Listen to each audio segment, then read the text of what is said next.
Hello, everyone, and welcome back to another episode of the Productivity Podcast. And we procrastinate so you don't have to. I'm That's a procrastinator, and now you can too.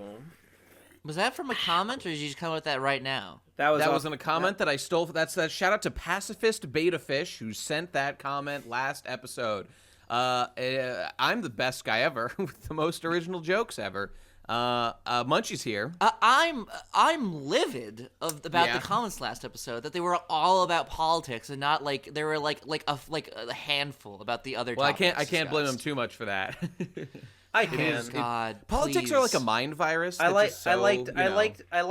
People appreciated me. People appreciated me in the comments last episode. I have Sure, things great, to say. great. I have things. There's a reason I'm here, and that episode is the reason. Oh, I can't wait. I can't wait to we're gonna- obliterate you with an orbital fucking strike. We'll see how it goes. We're gonna get into it. Ben and Tom, we just heard them. Yep. Gibbs here, Hypocrite. Hello. There you go. And of course, Jesse.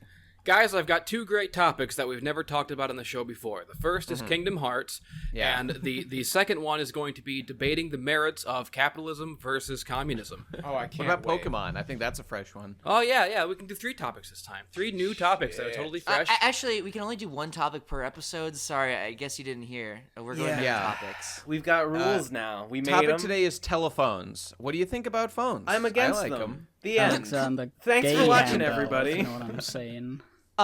Guys, new topic today, cups. I just don't really know if they're moral, you know? They just sort of seem I just don't like know they're if their just life is like cups? as valid as a normal person, and I alright. feel like I could just take it. You know, cups are alright, but I prefer Oh, I thought you mugs said and cops. tankards. Oh, sorry. And you know the solo cups. Those are bigger Yeah. than I thought. The first time I saw a solo cup, I was like, "That's big." I'm used to like tiny little plastic British cups. teacups and with like one sip and you're done. You got to refill it. Something. Yes. European portions. The Hilarious. last time I saw a solo cop, I thought that that is Luke Skywalker's sister. I thought. What are you talking about? I don't get it. Doesn't make any... I don't get it at all. I thought you were just gonna say you killed him because he was on his own. No, like it's Han Solo, guys, like Star Wars, your favorite, and he no, cops. Han Solo's not Luke's sister. What are you talking? No, he think was he is, copying. right? He was copying Princess He is still Leia, who married. he has sex with. Listen, it's not rocket science. I didn't go to Harvard. I went to the fucking dumpster outside your house to find this fucking joke. That's right. I'm turning it on you. Hey, why don't we make this Viewer Appreciation Day and talk about the PCP dating simulator that just came out that I have not yet had a chance to play. I haven't played it either. What's wrong with I you? also have not had a I chance was too busy, to play it. goddammit. Yeah, Only- I've been. only You guys were Tom's too played it. busy bitching about gay politics shit. Yeah, it I didn't know, stop I know. after the episode. Hey, I had a busy week, No, goddammit. I gotta say, I was talking to Hippo yesterday. I messaged wait, him. I'm like, stop, everyone. More No, important. no, it's what? more No. important. It's my No. it's my birthday. Oh, It's- that is important. It's my birthday. Oh. It's my birthday, Cool. guys. Thomas mid-sentence. It's my Who birthday. cares? We'll get Yeah, to that no. later. We'll Obliterate. No, that's why I wanted to talk. I wanted to say it now. I Happy wanted to birthday, say it in Ben. the Great. But Stop. look, Yeah, I oh did my it. God, I this fucking is got so Mage much. I said got Mage so said to much say out of happy that. birthday because Mage really cares about her friend Ben and wanted him to Whoa. know. Oh, amazing. There you go.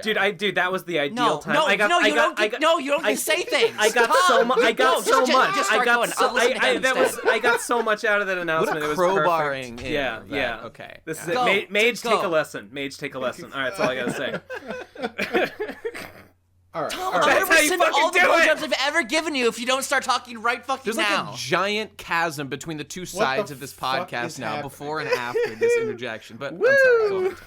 All I was gonna say, all Yeah. I was gonna fucking say was that I was listening to last week's PCP because that's what I do. I listen to the ones I'm not on because I want to know. Sure. I want to know what the lore is about. I want to be on point. So Yeah, next bad time I idea. do show up, Big I'm mistake. not out of the loop. You know, I don't. Uh-huh. I got to be on the them snakes canon and everything. I yeah, gotta That's be that's up why to I'm date. almost always on them because I can't let- bear and the let me- thought of listening to one. So And let me I'm sure tell that's ya. the reason. Let me fucking tell you. I was having a great time. It was one of my favorite episodes in a long time. It was all this like Oh. interesting talk about Tom, I know. creativity It and was. art I know. and shit. And I was fucking hype. I was like, this is like a return to form. This is great. I know. And then at the very end, I immediately go totally flaccid because it turns into the same old political bullshit. Oh my I'm like, God. oh god. And We you went know like what? an hour Tom, and a half. Tom. Good solid discussion, and then it turned into gay shit again. Well, But- if but people Tom, in the Tom, you know comments what? hadn't been fucking wrong, I wouldn't have had to correct yeah. them.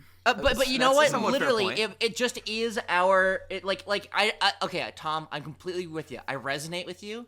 But look at the comments. No one gave a shit about the art goals. No one cares about that. If the show that's is true. to entertain and to make the most amount of people like interested, everyone like cared about the politics more than the art goals and wanted to comment on that. It could just be that politics are like a hot button issue and people are like more likely to like comment about them. But like what there's productivity cast. There was some dude like saying that like I don't know, like there were just a handful of comments, maybe. Majority of them were just about interrupting Mage and politics. So I don't know. Yeah, that's true. Maybe we should focus on the things that people are more interested in a way. Like interrupting me. Like interrupting like making Mage feel bad. That's what got the most comments. So we should double down. We should lean in. I did see those were the top comments. Interestingly, They were. I guess this really is a viewer appreciation / response episode thus far. Oh, I see AFY Sama on the top 37 minutes ago just says, "Would you guys stop with the politics?" See? So Yeah, some well- of the politics commentary is to Well- just say to shut up about it. I'm just saying. I you know? do agree that the politics is wrong and no one Of should ever course, speak of them. of But then course. again, Ben also raised a good point. He said the commenters were wrong. So I have to side with Ben on this Good one. We point, can't yeah. have Oh, commenters no. going around being wrong about What stuff. am I just You gonna? know, what am I just gonna haven't let them be evaluated my wrong? position. Forget about it. Yeah. Okay. About that PCP dating sim though. Sure. I played it. Got all the endings. There's like a few. There's I not will really say- endings. You just do certain different branches. You go to speak to like Digi, Munchie, or me, or Mage. Not everyone is in the thing yet. But Right, I really, really, really like all of the little references in the dialogue and the backgrounds. I love them in the backgrounds. They look great. And I watched a bunch of it. You know, I've got like a weird like hip thrust like sexy pose going on. That's funny. I'm laughing about it. You're like a main character. You're like the childhood friend or something. I- Yeah, aren't I'm you? the childhood friend character. I for some heard. reason. Yeah. I heard that I'm not in the demo. Is that Nope. true? Yeah. But I mean, your influence pervades. It's a progressive story. They just Yeah. haven't gotten to everything yet. Well, so, I you mean, know. okay, by the time this episode is out, I will have played it. But as of probably right me now, too, I have yeah. not. To my yeah. shame. To my shame. We should play on the 9th, man. That's part of the variety. Yeah, okay. Munchie, we recorded, okay, this won't be a spoiler by the time this is out. We recorded me trying to kill the rowdy rat. Dude, and then, since I failed to do so, immediately, we should do it, I should do it on the stream. I should do it live. Everyone gets blue-balled in the video, but then they can see it live. That's a good idea. Fuck yeah. Oh, I was oh, so that- I was so tantalizingly close. Wait, Ben. Okay, all right. Was that the surprise? What? Was that the surprise you're going to tell me before the show? Oh no. Okay. The please surprise is tell that me- I have a new energy drink to best you. Really? Okay. Oh, Well, first of all, okay. So on the way, yeah, okay. The score so far, I have Bang and I have Rain on my side. Ben I think has I have parkour. I have drink. monster. forget I have what parkour Monster is. Ultra. I have Gridlock, and Yeah, now you have Gridlock. Okay. and now I have Spike. Spike. Spike Ooh. hardcore energy. I can tell just by looking at it that it's shit because it's one of those cans that is like just one color. You know? Yeah, I'm looking at it right now. Like yeah, it's- this has no graphic design. This is It the has no- opposite. yeah. of graphic design right Have you had it yet? Is this, I'm opening my very first this can is- of this is a Spike live Blue reveal. Spike Blue Raz right All now. right, all right. Also, so okay, I was on my way home from birthday breakfast with the parents, and I was like, "Hey, Dad, pull into the 7-Eleven." And because I was looking for Bang, and I got in there. Grab the wheel and steer it into the 7-Eleven. right in through the windows, and they did not have Bang. However, they did have Carnival Candy Rain. So I've They had did. Oh, they had Rain. Yeah. You I- saw. I you have- saw it That's look the like in most. person. That is the most rowdy energy drink I've ever heard. Yeah, it is. But I wanted to try it, and it was really good. I really liked it. And they you they did. also You liked it. I did, yeah. They also had Ultra Paradise Monster, which I have not tried yet, but I've got a can of it here. But anyway, let's get Spike. Let's get Spike. I'm very I interested. want to hear that pop. Oh, there it is. That was satisfying. Highly carbonated. Ooh. Flavor It's intensity, good. and It's also a very quality. it's a high intensity blue raspberry kind of flavor. Blue raspberry. Okay. Ooh, live. Let's taste.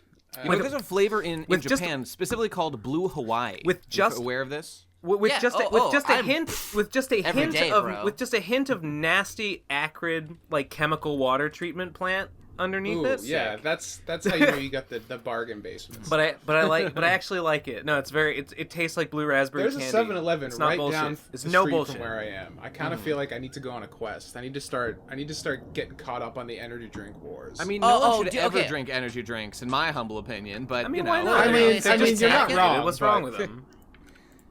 you know, they're for the weak. That's my main point. Are they? Is coffee for the week? Do you feel that way about Yes. coffee? Oh, yes, come it on. is, and I drink it anyway. Wait, Right on. Wait, pause why is it for a for the second. weak? Do energy drinks actually give you energy? Because caffeine in general, To a all it degree, does right? is make me feel sick. It's never made me feel energetic. It energizes my heart, and my heart beats really fast, and then I feel like I'm gonna die.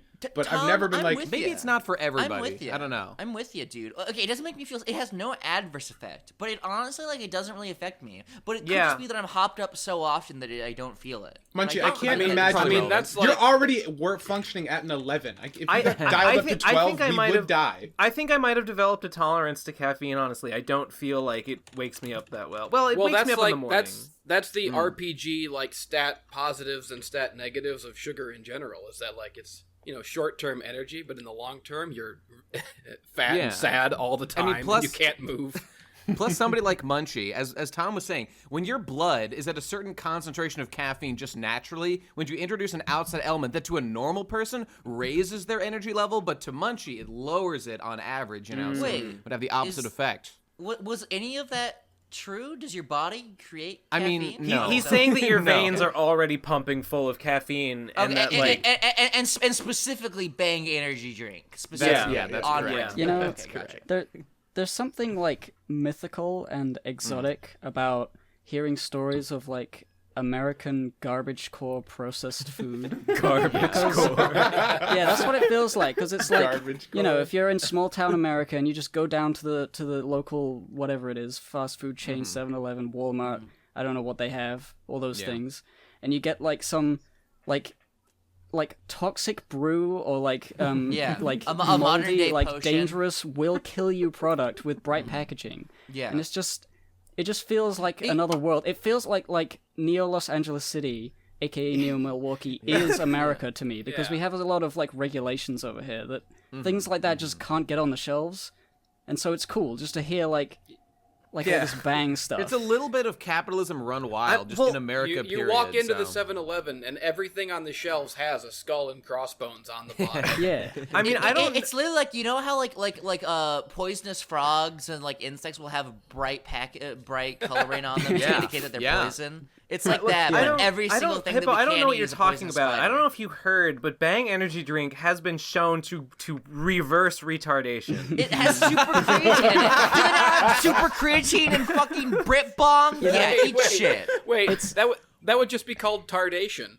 That's true. I mean, It for tarts you normal up. American, It'll be in America, we consume so much food that induces retardation that we have to we have no choice but to counterbalance it. I'm gonna copyright my own energy drink brand. It's gonna be called Tardation Energy. Oh no! Wait, call it what? Intardation? That should be the full. And there's gonna be like an off-brand Yosemite Sam on the label. It's like Legally distinct Yosemite Sam. it's like a sarsaparilla. Just- It's like brewed in just- barrels. Yeah, He's just gonna be called Simity Sam. Everybody working on the PCP dating sim, take energy notes. Drink. I Fuck expect energy. this to be in the cafeteria in the DLC. Fuck it. The official drink of New Los Angeles City. Yeah. Fuck yeah. energy Fuck drink. energy. Yeah. It just says got your toe to it just says Yeah. fuck with a skull and crossbones. There's like a skull and It crossbones. says There's a like skull and crossbones, but there are there's like a dollar nuke- signs in the skeleton's eyes. but there's also like the nuclear nuclear radioactivity. There's like the chemical. There's like the chemical warning. You know, like the 4 diamonds. Yeah. You know, that is instead one of of super those. I don't creatine, know there's that one, ultra okay. creatine 2, 3D. Hold on, I'm gonna post the chemical warning diamond thing. Okay, good. I want to see that. It's like 4 quad. It's like it literally looks like the Steven Universe diamonds, the 4 diamonds, the diamond hierarchy, or whatever it's called. And it's like 4 quadrants, and each one has like a number or a letter in it that determines like in which specific ways is this environment hazardous to you. Well, perhaps this is room for an epic New Los Angeles City Steven Universe crossover event where the diamonds are the ones supplying this particular beverage or involved in the production. I've been looking for an excuse. Here we go. I'm posting it in gross disgusting audio. Okay, good. Yeah, so here we go. Oh, yeah, okay. Hazardous materials classification diamond. There you go. Damn, this is sick. I'm gonna get my hands on that. I died. Dude. No. It's that diamond, but in each of the quadrants, it says NLAC. Ooh, that's good. That is pretty good. Yeah. Also, you could just in the middle of each of them just have a middle finger just pointing to you, like you will just cease life, or just more dollar signs. God, that's it good. It feels so good to be an energy drink warrior, where you can walk into your arsenal, aka your fridge, and just pick from any of your mini armaments. It's like like Monster is like the basic. Like everyone gets a Monster to start out with. It's like the skill floor. It's like the everyone has the same starting point, but not the same end point. That's the freedom dividend. Exactly. Everyone gets like a month's supply of Monster energy at the beginning of this every war month. chest. It's like when it's like when Neo and Trinity are going to save Morpheus, and Neo's just like, "Give me energy drinks, lots of energy drinks." Have you ever seen that famous Overlord gif where there's like the skeleton man just casting like spell after spell, like buffing spells, like greater dexterity and heightened magic prow, and like it's a million of those. It's just like chugs like a monster, 0 energy, chugs a bang, chugs rain, etc., just getting so many fucking buffs. Just glowing brighter and brighter with like more and more particle effects, just like collect until you're just like a blob. You're just like a luminous blob. Yeah. They're just like slightly shifting and has different hues. They're just radiating out. Like from him you look like from a distance, like from like miles away. You look through a telescope and you see like a black hole with like an accretion disk like orbiting around you, and you're like spewing out like superheated particles from your axes. Like mixing all these energy drinks is like when Guy opens up the 8 chakra gates in Naruto. Like that's the one. Your fucking like aura keeps changing colors because you're like seeping out. Tell me who just finished Naruto the other day. And then you're just fucked afterwards, just like the 8th chakra. You fucking die at the end. Hey Tom, did you? Pretty much everyone agrees that Guy moment was like the highlight of like late game Naruto. Do you agree? Yeah, it was the fucking greatest shit. Cause and when Madara says you are the greatest taijutsu user of all time, God, that felt good. Dude, everyone was hype as shit. By the way, Tom, I'm just curious. While Naruto came up, I'll never talk about Naruto ever again. But I'm curious. My favorite moment of late game Naruto.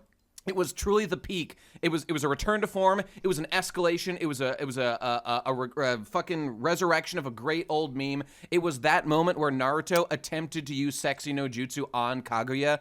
Did you love that? It was as much the best as I moment did? of like arguably the whole series. Like, it's up there. Yes, it was so fucking funny. Thank you. I watched a lot of Naruto in my late teen years, but I never made it that far into Shippuden. I got to a filler arc, and I something it's about relatively downhill. That's why I watched Naruto Kai. Everyone, if you want to get through this, you gotta watch Naruto Kai. It's a fan edit. They cut out all the filler. They cut out a ton of like the flashbacks that are pointless. Yeah, good. And it cuts all it killer. down to just 72. All killer, no filler. It's all Only fight 72? no filler. That's not even that bad. Each episode is like 90 minutes because it's like okay. Each episode is a volume of the manga in anime form. Damn. That sounds really good. I might actually watch some of that. It's worth doing. It's worth doing. Is that an official release or is this a fan thing? This is a fan thing. Okay. Yeah. Just check. So that's like Dragon Ball Z Kai was a fan thing too, Jesse, right? wait! Rewind the tapes. Jesse, what did you just say? I said, Nick. Don't do it. Oh my Naruto. Shit. Puden. That's what I thought Fucking you got said. him. It feels weird having everyone jack off and suck off and just titillate over a specific show that you've never seen before in your entire life. I feel like I have not watched any of the same thing any of you have ever, or played any of the same thing. I don't know. Sly Cooper could be a rat for all I care. Could be your pet rat. No idea. No idea who a fucking Spyro is. Who's a Spyro to me? It's a spy pyro. It's a spy disguised as a pyro. You don't know Spyro? That can't be right. Do you really not know Spyro? I know who Spyro is. I've never played a single game of his. Okay. In complete understanding of Spyro. Spyro's a dragon and there's a bear and he has money. Here's the problem. Here's the problem. To Munchie, the original PlayStation is a retro console. That's not even true though. Fucking kill this guy. Okay, it's sort of true. I think my 8th birthday or something. I don't even remember. But I told my mom hey, I want a PlayStation because I saw my brother's PlayStation 2, and she was like, I'm on it, and it was really nice of her. But she got me an original PlayStation. Listen, you fucking jack off. That's get the fuck on my level and play fucking Tennis for Two on your fucking oscilloscope. You coward. I've never played fucking Sony All Stars Battle Racing. I've never played that before in my fucking life. You can't fucking play that on an oscilloscope. You can't play Smash Bros on an oscilloscope. Fuck you. You can if you try hard enough. Just speaking of video games, I just want to share with you. I posted something in the Gross Discussing Audio Links chat. So you know how I say Kingdom Hearts 2, what Final Mix, best game ever? You're right, it's still true. But get this. Someone just released a mod. There's a link in the description, whatever, you'll see it. It's basically a full remake of Kingdom Hearts 2 Final Mix by a fan, where instead of playing as Sora, you play as Vanitas, which is like evil Sora from Birth by Sleep, essentially. And he's got all new moves. He's got an all new setup. And it's like a totally new thing that a bunch of fans just made because they love the game so much. And I'm probably going to stream it at some point.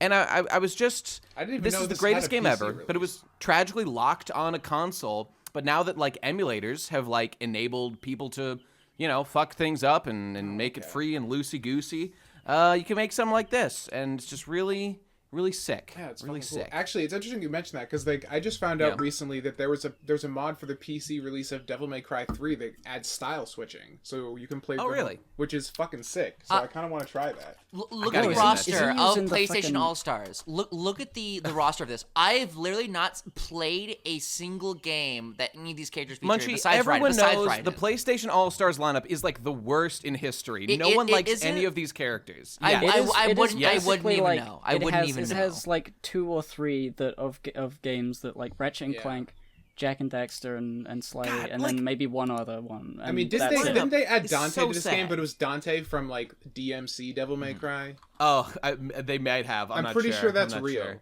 It is. I'm looking at it right now. Oh yeah, there he is. I see Dante. D-O-N-T. Dante. I like Jack and Daxter, cool. But their main guys are Sackboy, Sly Cooper, I don't know, Toro Inoue. Fucking Cole and Evil Cole will never stop being hilarious. Yeah, Cole and Evil Cole. I guess there's a lot of links in Smash. I'm just saying, why is this everything is a shit about lineup. We all Sony know so that. lame? It just feels so lame and forced and gay and shit. It's because Fat Princess. Yeah, what? I've always felt PlayStation had its peak in PS2. I mean, a lot of people would agree with that. And with the PS3, because it was pushing graphical capabilities as what everything was at the time. That was the thing of the day. Oh my god! They went to make look at how realistically we can render this human being, and then everything they made was with human beings.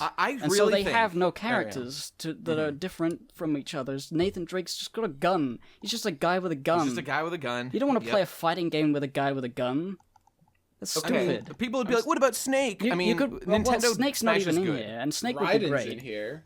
Okay. That's so weird. Raiden isn't. Raiden's sick. I gotta say, okay, so I have, I started to feel a little weird for a second there. I looked it up. Turns out, a Spike Hardcore Energy. Okay, Oh, no. So first warning sign. On the back, it does not have nutrition facts. It has supplement facts. Turns out, it has 3 times the caffeine of a Monster. Oh, Jesus Christ. Okay. Well, so I'm gonna slow down on that. Good idea. Chug it. Whoa, Chug it. I'm on the chug website it, right chug now. it. It's Spike Hardcore Energy Supplements. It's yeah. total... All right. Hey, you know, I forget what it is, but it's primarily marketed to Michelle's- bodybuilders. Michelle's mom is both like an alcoholic, seemingly, and like a Lamau. weird energy drink like freak. So she will just drink. If I remember correctly, so she she's will a- drink the Four worst Loko. combo. So she's a Four throughout the Loko. day. So she's a Four Loko gal. Absolutely. Fuck yeah. And it's truly a fascinating creature in that human being. Imagine stuffing your body full of a depressant and then full of a stimulant, over and over and over and over again. It's the only way to live. You gotta force balance. Force balance. Yes. If you can't insert find that, it Perfectly within yourself. balanced as all things should be. You say and I was destroying gonna your body. Insert that meme. Dave Chappelle. Modern problems require modern solutions. That's relatively appropriate. By the way, Okay. shout out to Kat, the sexy Gravity Rush girl, who's a DLC character in PlayStation All Stars. Honestly, seeing that one character, it makes me want to go look up gameplay because Kat is cool. Anyway, that's it. That's all I have to say about that. Video games are sort of weird in a way, where it's like everyone can more or less watch the same movie. You know, they can just go to the movies, which everyone it's almost like a public venue that anyone can go to. But with video games, they're like super fucking locked behind like a pretty big upfront commitment. Where it's like, there's no way I really could have played some of these games unless I was going to not play the other games I play. Because you can't really have that many multiple systems, or at least I couldn't. You know? Well, Munchie, it sounds like you, like so many of our brethren in the journalism field, demand to be able to get through games without putting any time commitment in, without putting any That's not effort the to learn the commitment. mechanics. I'm I know you're not saying that. I'm just making fun of. Okay, there's funny. been a thing recently with Sekiro being too hard for baby journalists. and Literally stuff. don't even know what Sekiro is. I Never have heard an of it I before. have It's an the new Dark I have an Souls, opinion about basically. that. Yeah. I don't like it. I think You a don't like game. what? I think a game should be fucking hard if it wants to be fucking hard. And Well, yeah. I mean, most of us would be in agreement. are we on on, that, but I did- agreement? Yeah. I Okay. think I we did would all hear, agree. I did think we would. read a couple of the articles about that I saw. I wouldn't One of be them I wouldn't was, I wouldn't be against Sekiro having an easy mode, but I'm not going to cry like it's not fair because people can't experience all the content if they don't give it one. That's stupid. That's fucking I mean, that's dumb. what they're doing, basically. Well, I don't know. There was There's like, yeah, go on. an article about like the accessibility written by a person who has like a lot of physical ailments that cause their muscles to spaz out and seize up, and it hurts a lot. Sure. And it's like the Well- Sekiro's the hot big game, and he And they're tries his left out best, and, and he feels like it's possible, but it really hurts and it sucks. But he wasn't like advocating for making an easy mode. He was just explaining that accessibility does not mean like literally making a baby version of the game as a mode. It's like things I can't remember off the top of my head, but it was just a very like what does he want? Is my I mean, or- what I'm. Well, the I thing I thought came away people were with being was like, that, this game should have an easy mode. Like, Yeah, that was like some part people of the do. conversation. the thing I came away with was Yeah, that the people who write these articles, because I read the article and it was like, you know what, I can see your point, and it was a good point. I can't remember it exactly, but he wasn't an idiot, and he was like giving, I would agree with him on a lot of what he said. And then everybody who saw that thing tweeted in the tweet replies were replying to some nebulous idea of what the article was about, and instead of actually reading it.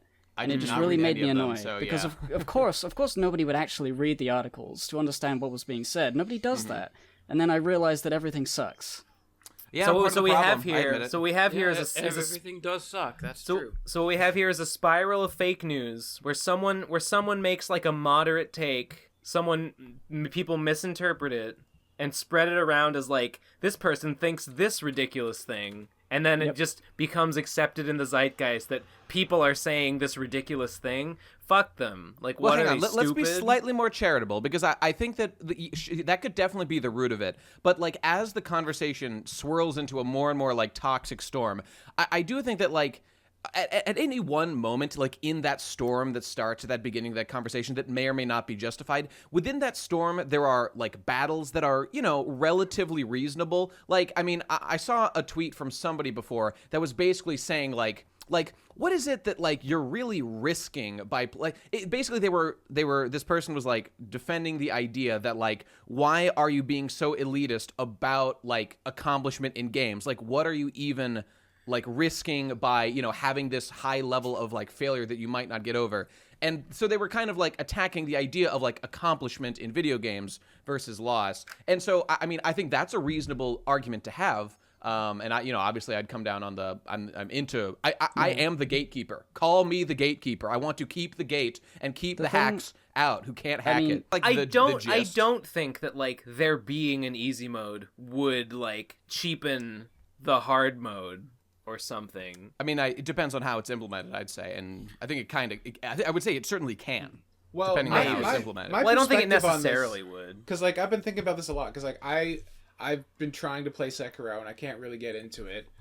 Big surprise! I can't really get into any of the Soulsborne games or any of FromSoft's work for the most part. And I'm trying to like parse why I'm just like not a fan of these games. And I mean. And then this discussion came up, and I was thinking about it. I'm like, yeah, I would enjoy Sekiro more if it was easier. I think the difficulty, because like my whole thing with games is that I just don't want to spend the time getting that good because I'd rather spend that time doing other things. And games, yeah, but there's the difference right there. Right, yeah. But like here's the thing. Even with that perspective, I don't think it should have an easy mode, even if that excludes me from having fun with it, because I respect the interest of the artist and what they're trying to create, right? And like FromSoft clearly wants to make a title that is like ball-bustingly hard. Like that's the idea. But like, and to change that, if you don't want the game to be hard, I mean, I can see your perspective because I kind of share it sometimes because it's just us being old. Like when you're kids, you have time to play a hard game and you have time to master it. And when you're old, you don't have time to give a shit so much. But like, if you work at like a games journalism website and your only job is to play games, that excuse goes out the fucking window. I mean, I think there's a lot of overlap with like. Well, I'm not even trying to like bait political stuff, but I just mean like, I think there's a lot of like literal advocacy that people perceive their job to be. When you are a games journalist, they think like I need to make games for everyone, and you know, like I don't know if that does. I don't know if that. I mean, because if you're a games journalist, you got to play a lot of games. Like you'd think they'd be the best at games. I mean, you would think so, but like they can't spend a week. They can't spend a whole week mastering their fucking counterattacks in Sekiro. They gotta play the next. They gotta play the next fucking marble match. Fucking match 3. This is why, as far as I know, the greatest games journalist in the world, in my humble opinion, is Super Bunny Hop because he does exactly that. He has committed himself on a deep level. It's like you got those like roaming like war journalists who like go to like, you know, the fucking conflict zone between like Palestine and Israel and are like talking to both sides and like could be killed at a moment's notice if they do something bad. But that like Super Bunny Hop is the equivalent of that with video games by 100%ing Metal Gear Solid 5. I agree that is very cool that he did that, but that's not really equivalent because that would be like a war journalist reporting on news from like 8 months ago that there's no war anymore. Like Bunny Hop takes his time, war, right? It's not like Metal Gear Solid 5 disappeared. We gotta put an end to endless war. Nate, best man. There's no, I would never say that. Journalists that like have to be timely with the thing because the game's out and people want to know, is it good? Is it good? Somebody is going to fill that niche. Somebody's going to have to. And I'm not saying that the journalist has to be really good at the game, but I've read articles by things like on IGN where people are like going apeshit. There's the same thing as before. They're going apeshit that they assume that the IGN guy doesn't play the game enough and he's stupid. And he says, I didn't play this game for that long, and here's the problems I found with it. But also, he like in the articles they would say that they hadn't played the game for as long as they could have. Yeah. And they put that in their score and in their review. As long as they're transparent about it, then what's the problem?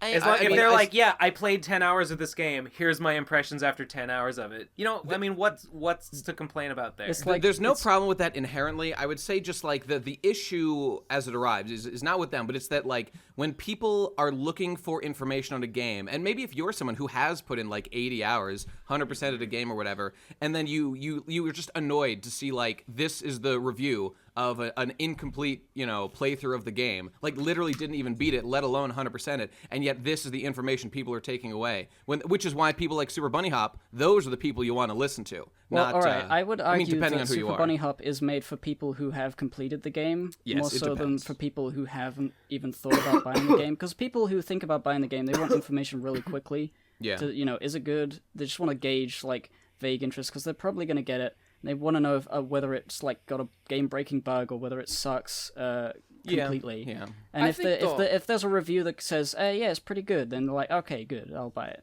I think the entire concept of reviews needing to have integrity and needing to be helpful should just be done away with and thrown on the garbage, because that's bullshit. You don't watch a review to help you. You know what game you want. You know what you are interested in playing. You watch a review because you want to hear a guy just talking about a game and just sharing his thoughts. That's all it should be. This guy's talking about games. It should be okay to be wrong. It should be okay to just fucking talk out of your ass. You don't even have to play the fucking game. I don't care. I also don't really understand, like, I also don't have the perspective of, like, I go to a review to, like, be informed about a product to make a decision about a buying decision. I don't do that, but my understanding is that people do it, and I just have to take people's word on this one.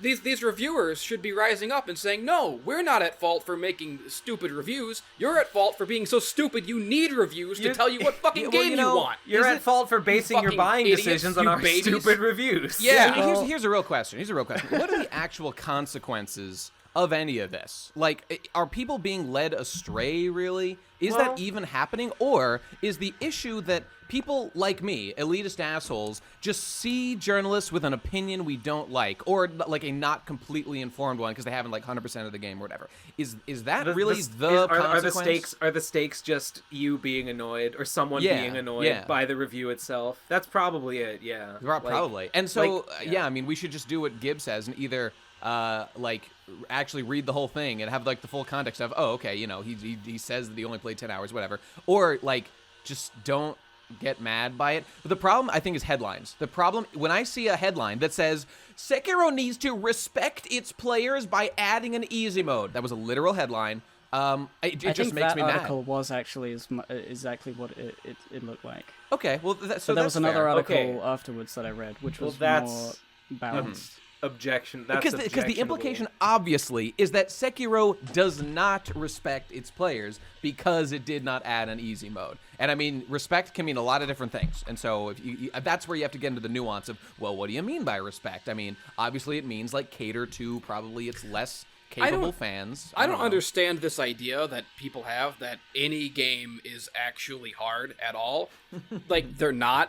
Well, like, dude. So I'm with you on that, and I've got two examples to show. One is a video of a quadriplegic beating one of the harder bosses in Sekiro. A quadriplegic. And in this case, what that means is he just has very limited usage of his limbs. He can actually move his hands a bit, but he is a technical quadriplegic with barely any function in his hands. And he still beats this boss in Sekiro. Like, no game is hard compared to, like, the constant moral quandary and crushing existential pain of life. So, like, if you think that any game is hard, you obviously have no life and you haven't lived. You're a fucking stupid poopy baby. That's, like... Because fucking... People are... all you hear about Dark Souls is like, oh, Dark Souls is the hard game. Or, every year there's a new game that comes out that's the hard game. Like... Cuphead. Yeah. The only talking point about it is how hard it is. Like, none of these games are hard. You're all full of shit. Like, well, Jesse, you know what it is? The reason they say this, when I hear they say, like, I want a easy mode for this game, what I hear is, this is exactly what I hear is, I do not want to have to devote the time required to complete these challenges. Like, is Dark Souls even hard? I don't get it. What is hard about Dark Souls? It's like you fucking roll and you're invincible the whole time you're rolling. That's it. You have to learn the system, game in the world.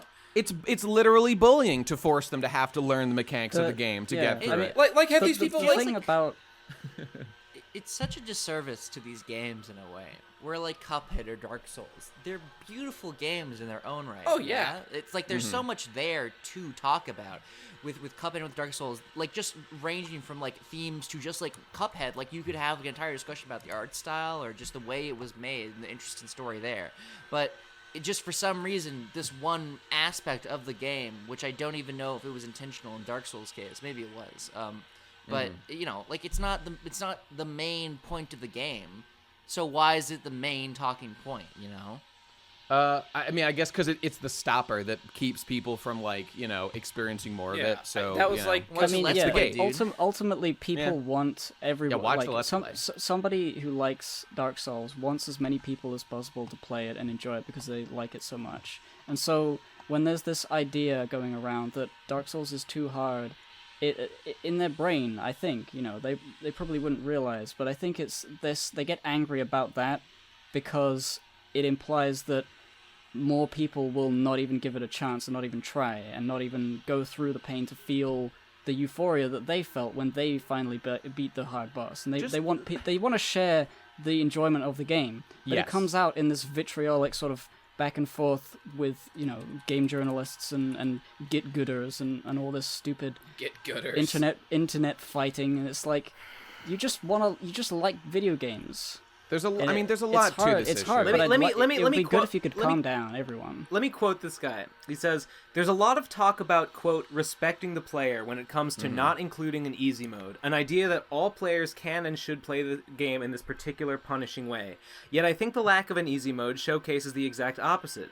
It shows an almost stunning lack of respect for players with the idea that they cannot be trusted with their own gameplay experience, that even those who want a challenging game would somehow be lured by the siren song of lower difficulties and destroy their own experience because they're too impatient or immature to know what they actually want." But I mean, that has happened to me. It has affected me when playing games. I mean, yeah. My argument, I remember now that I read this one, and my fundamental disagreement was that I don't think gamers can be respected. I think that if there's an ED mode, they will go for it because they go to video games to escape. If there's a difficult section and they had a bad day and they're playing a hard game, and there's a way that they can just make it easier, of course they're going to take it. Hey, this is not like a pride thing.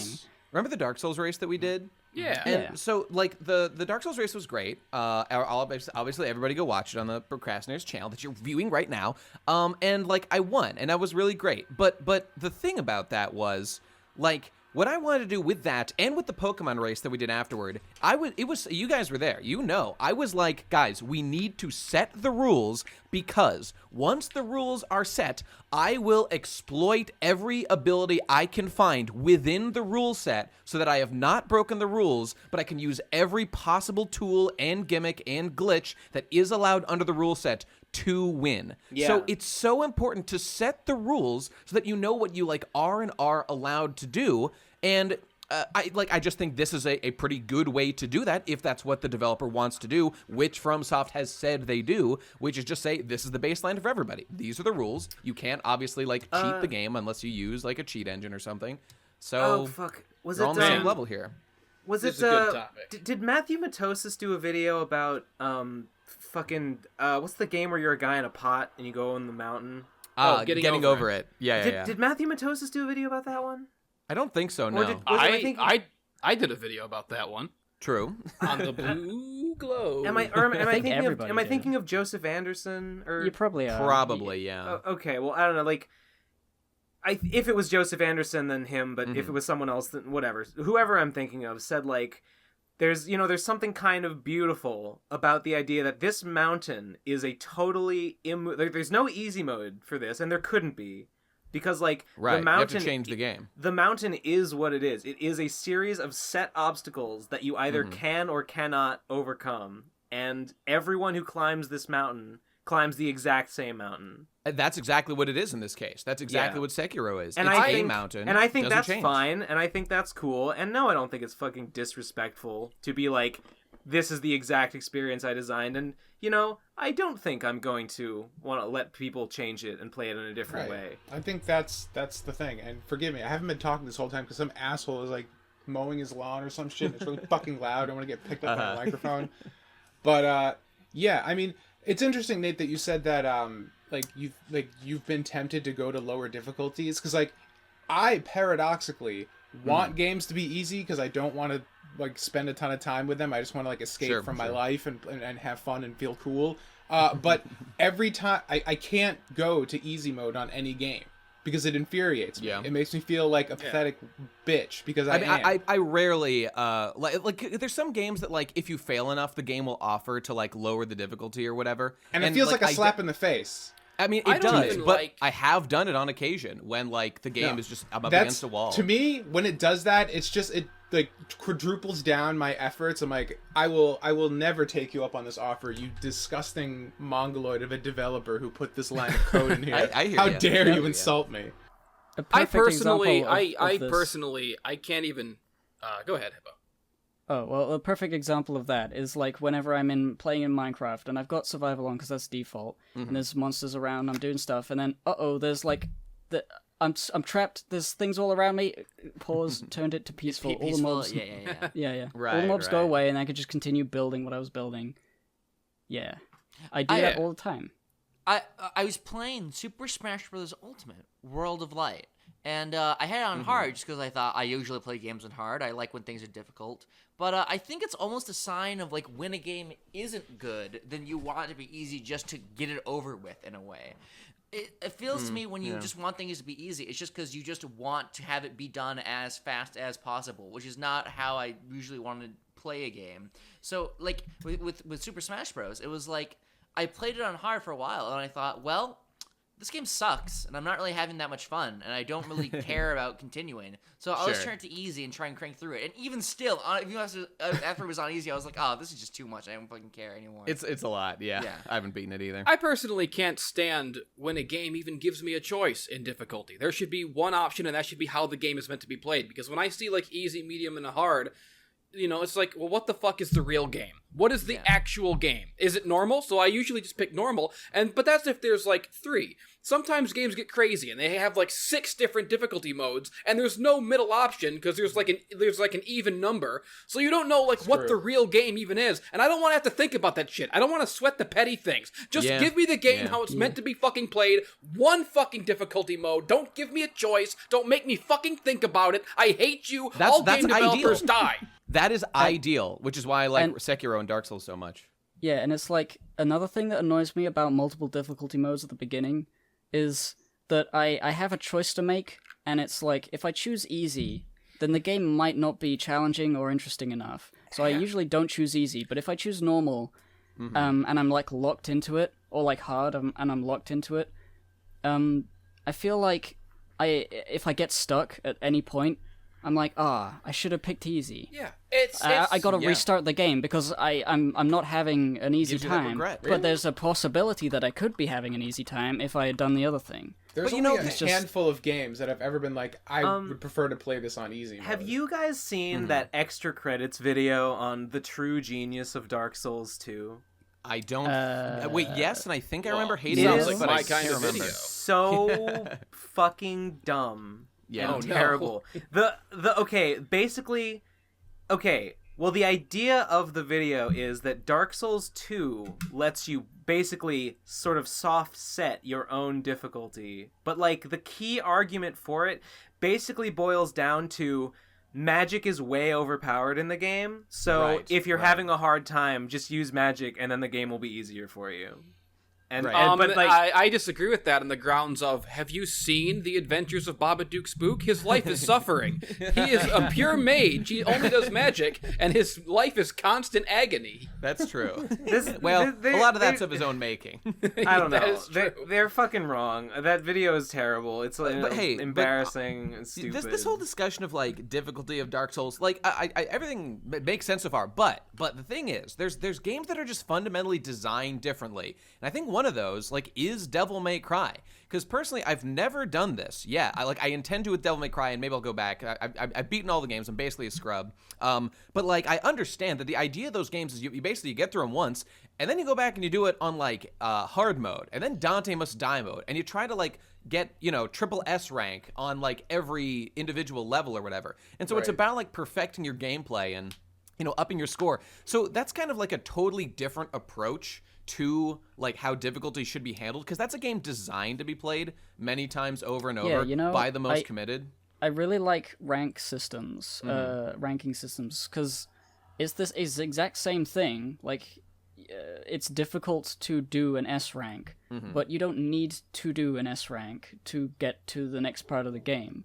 So you can beat the game with a low rank score, and you can see everything there is to see. But if the challenge is always there, in Dark Souls, if you kill the thing, that's it. There is no how well you did it, how many times you dodged, or like how many Estus you didn't need to drink. Right. It's like you just do it, and it doesn't matter whether you were terrible during the fight and got lucky, or that you killed it in like 5 seconds. And you can do like self-imposed challenges, but those are an outside thing that you. But like having the rank system as like a tantalizing, ooh, I want the shiny one. Yeah. I want the shiny one. It makes you, it gives you, the whole game. You can play the whole game and beat the whole game. But if you want to, and if you feel inclined to, you can train yourself to get better at it so that you can beat the higher scores. And often I don't do that, but I just like the fact that is a thing. And on a certain level, rather than just cutting my gameplay experience short and making me rage quit. I end up liking Devil May Cry more, is because it feels like to me that like actually like being good at Devil May Cry is, S ranking everything. And so like you have this like kind of like skill floor difficulty where it's like getting through the game, but like the real way, like you've actually quote unquote beaten the game, sure, for in all intents and purposes by S ranking everything. Like that's kind of like what you should optimally do. Like that's where you the game's clearly kind of like designed to influence you to try and do that. Whereas with something like Dark Souls, the difficulty is like to S rank it is to just beat it. Yeah, just fuck your way through. So like that's why it's harder. Is that like the skill floor of Dark Souls is S ranking everything. So and like it's fair to I get complaining about a skill floor being too high, such that it's too much for a lot of people to get over. But then it just comes back to like, I mean, another thing I was going to link was like why are you entitled to an experience? People feel entitled. People really feel. And like here's another video in the Gross Discussing Audio links. This is a video made. It's on the Street Fighter channel on YouTube, made like 3 years ago or whatever, and it's of the #1 ranked Chun-Li player in the world. I think Street Fighter 5 or maybe Street Fighter 4, whatever. And like he's got a terrible, debilitating disability. His legs don't work. He like crawls around, and his arms have limited functionality. And if you skip through this, like the way he plays is like he has his face on the gamepad and puts his hands like claw-like behind it. So this guy had to come up with a whole new way to play the game. He can't use an arcade stick, and still he became the #1 ranked Chun-Li and placed like 5th in a professional tournament. So this guy just like he adapted and overcame. I don't know if we should base our expectations for people on that's on like clear. It is, yeah, it is. This is a man who he's living out his fantasies of having legs by playing as Chun-Li and her beautiful thunder thighs. Ultimate legs. Her big meaty legs, yeah. The most leg of all. I'm just saying he's this getting guy's to an live the life he inspirational. wishes he had.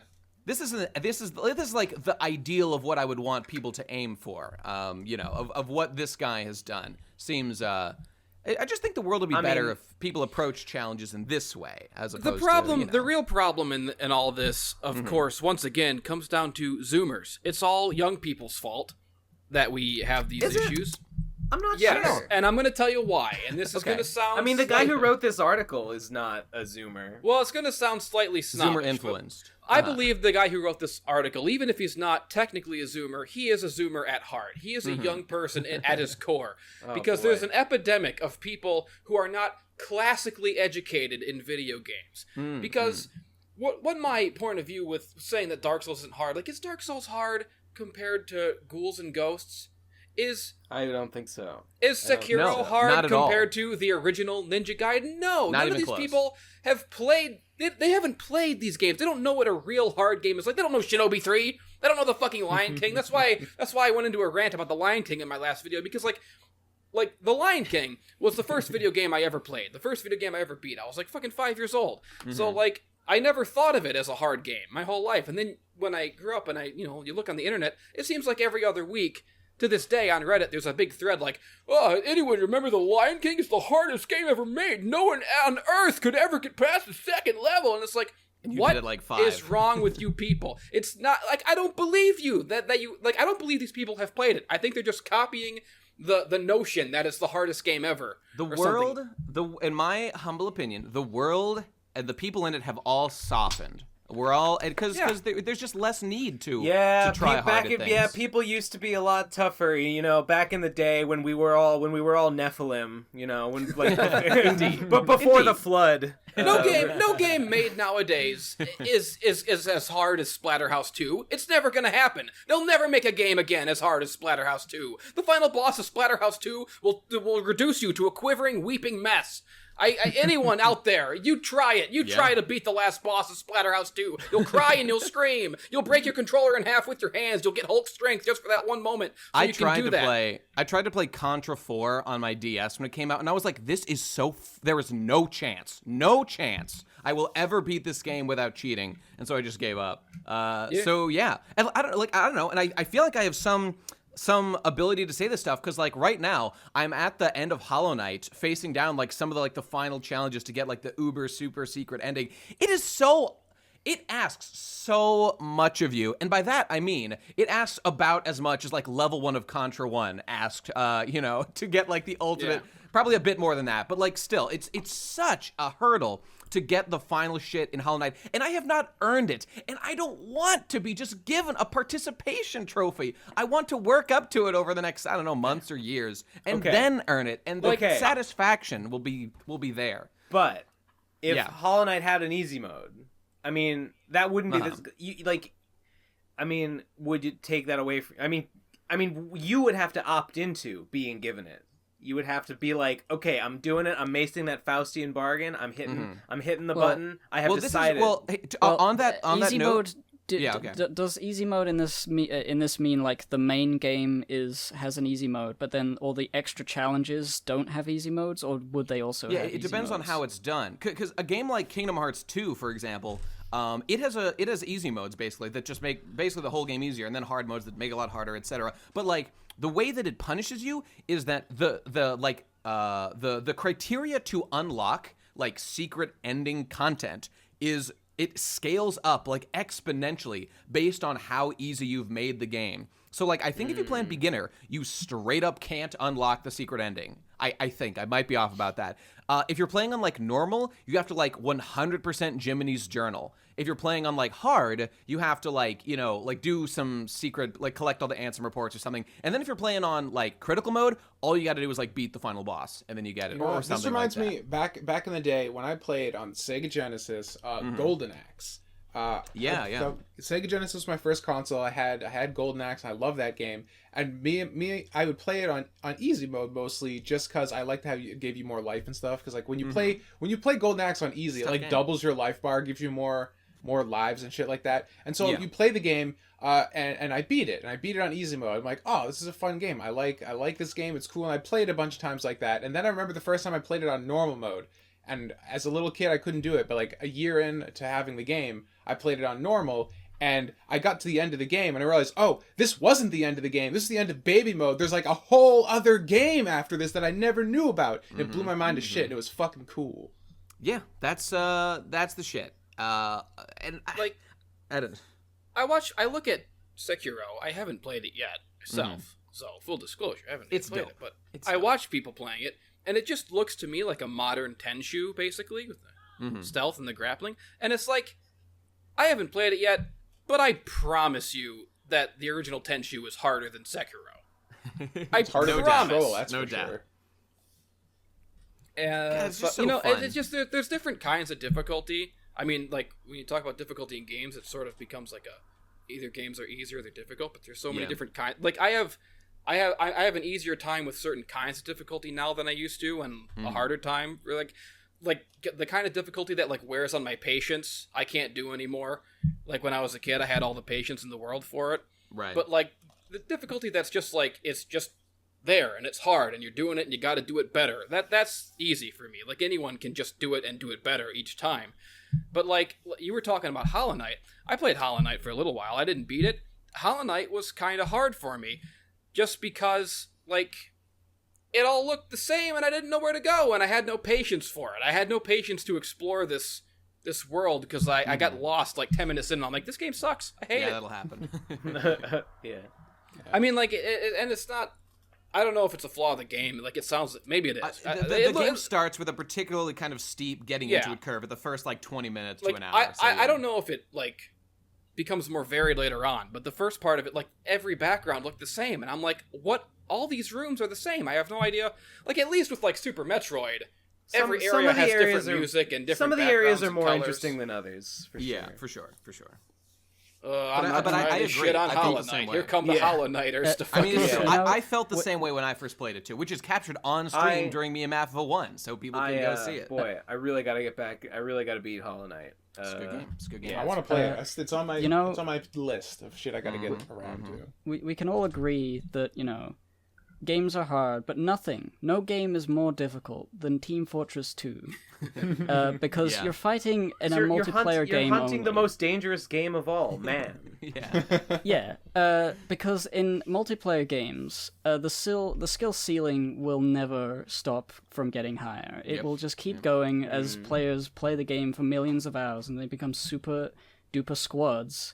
Until every single one of them is basically Mario, glitch jumping up the backwards glitching up the infinite staircase and rocketing himself. Part of your skill set in a multiplayer game is social engineering. That is legitimately one of the skills you need to develop in order to be a proficient video game player in the multiplayer scenario. It's when I hit 100 charisma, when I realized I could just go up and yell at the competitors on the other side of the room to intimidate them into just giving up and leaving. That's when I knew I'd unlocked maximum gameplay skill. When you are not playing as part of a professional group, or even just playing with your friends exclusively, when you are matchmaking online with maybe just one of your friends, or even just alone, you will have people on your team in any video game that you play, multiplayer, shooter or whatever, that are shit. And you have to figure out how to make them effective if you want to win. You can make your people. It will often be said that, you're just kind of fucked. Oh, my team was sucked so bad. It's so bad. But literally, you just got to carry, or you got to be able to tell them what to do in ways that they understand. You got to be able to make them better. That's part of how you have to play the game in order to accomplish. Yeah. It's literally skill. It's like I've had, the most, angry gamer moments of all time, where I gnashed my teeth. I've been witnessing them. It was weird. It's very weird. It's very weird that you weren't really. Hippo's not very an angry guy, but for some reason TF2 just unlocked something primal. It just makes me go fucking primal. Because I know it's not just a video game a little difficult. It's that a person beat me, and they're probably happy about it. They're looking at my corpse, and they're like, heh. That's the moment where you switch from full retro to full gamer, and just the explosion that follows is, cataclysmic. It's especially when someone duels me. I played TF2 with Munchie before, and he's dueled me, and I'm like, no. Probably the worst experience of my life. I've dueled. God damn it. Fine. Probably the worst experience of my life was playing Brawl with you, Munchie. For the same reason, because I could tell you were having fun and I wasn't, and that was unacceptable. I was having fun for the first... Okay, I was having fun for the first couple of minutes because I didn't know how the way it would turn out. And also the last couple of minutes because you were actually fighting me and it was fun at the end because it was a real game at the end. Yeah. This is that, deleted video, right? That never got released. Fat 32... Oh, no, not the Slime Fest was saved, unfortunately. Yeah. In all its fucking misery. Oh, okay. I was gonna say something. TF2? Is the slimiest character in Smash Inkling because she's got ink?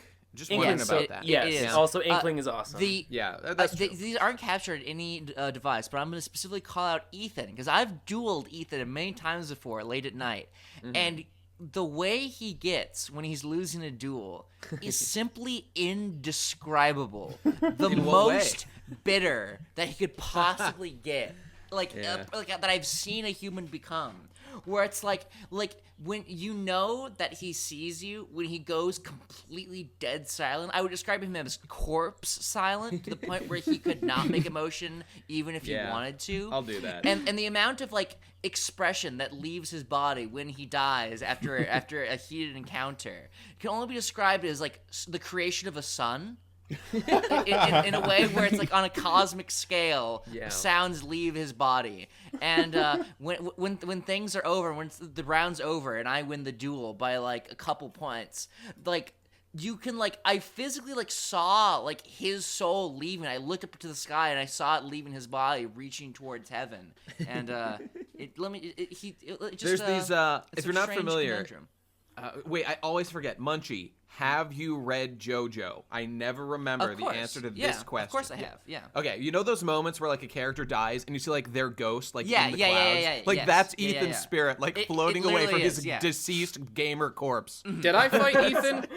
Munchie, is Ethan one of the guys that we hung out with that one time? Yes, he is. That time when I killed everyone that was and crazy. Won the tournament? That was ridiculous. Nice. Yes. Wait, when did that happen? Armstrong 3 before everyone got you weren't there. You weren't there.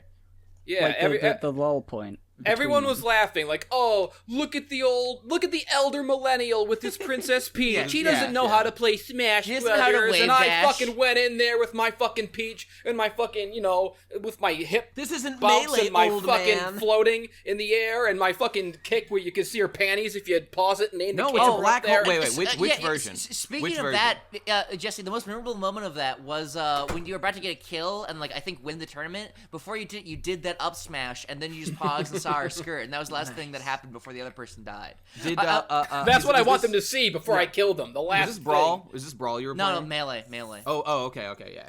I also want to say you fucking Zoomers. I was born in Melee. I was molded by it. I've like never that played was Melee the first once in my life. time that I had ever seen like all those people that I had talked to like for years, and I was so tired from Radcon 3 that I was sleeping in the cab. I got out, they all greeted me. They were all so happy to see me, and I was like, yeah. Hey, is there like a bed here I can sleep on?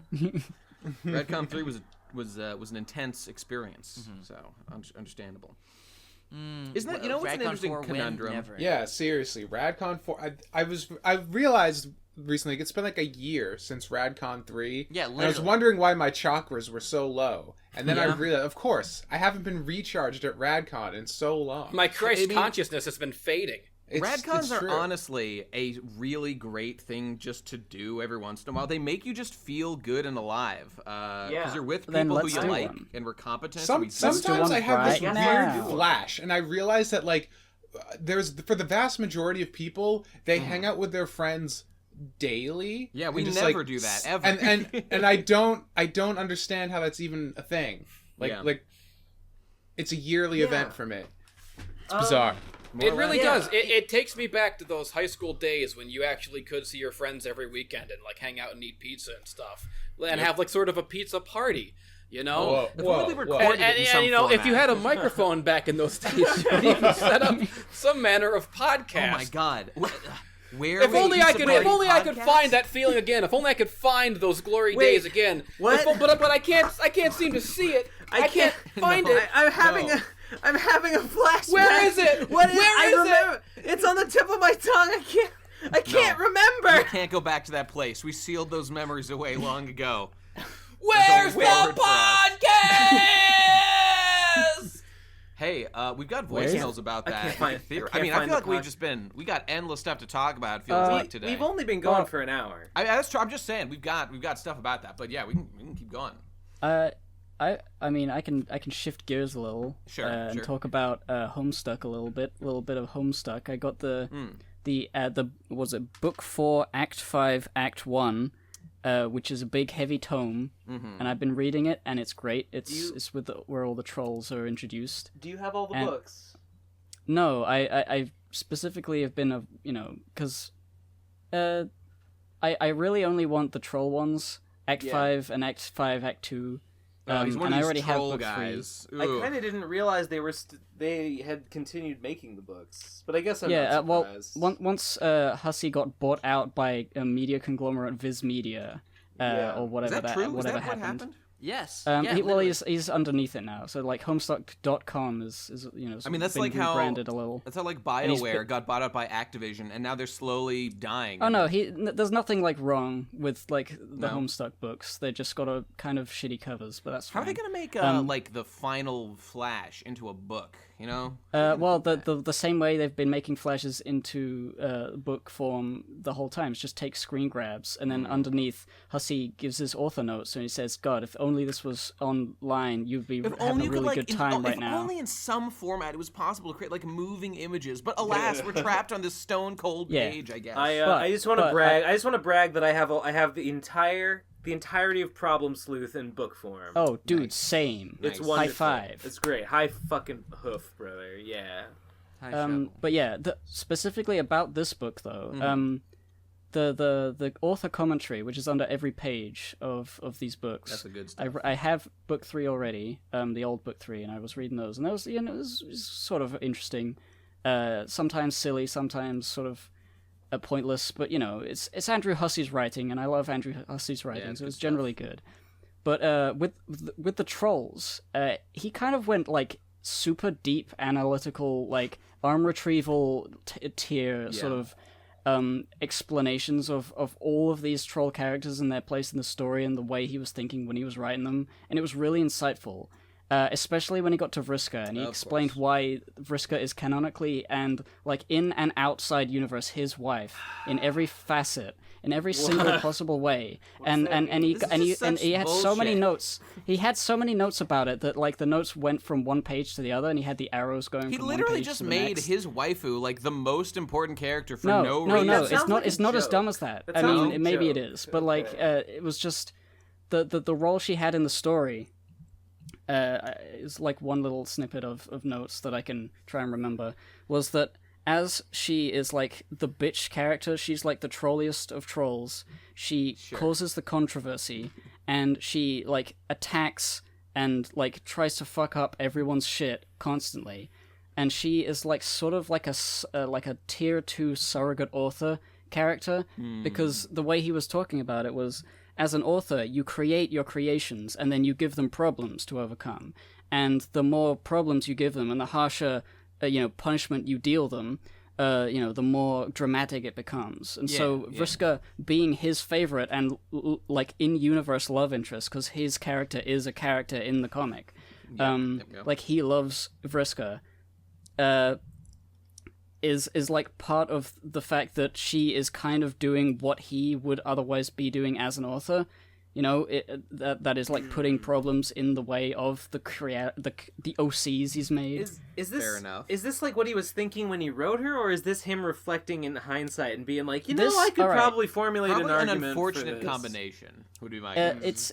I believe it. I believe it. The way it comes across in the way he's writing. I mean, sometimes he does like say, the reason I probably did this was because I was lazy, but I'd like to think it was some other reason. Like he's coy about it. Go with what's accurate.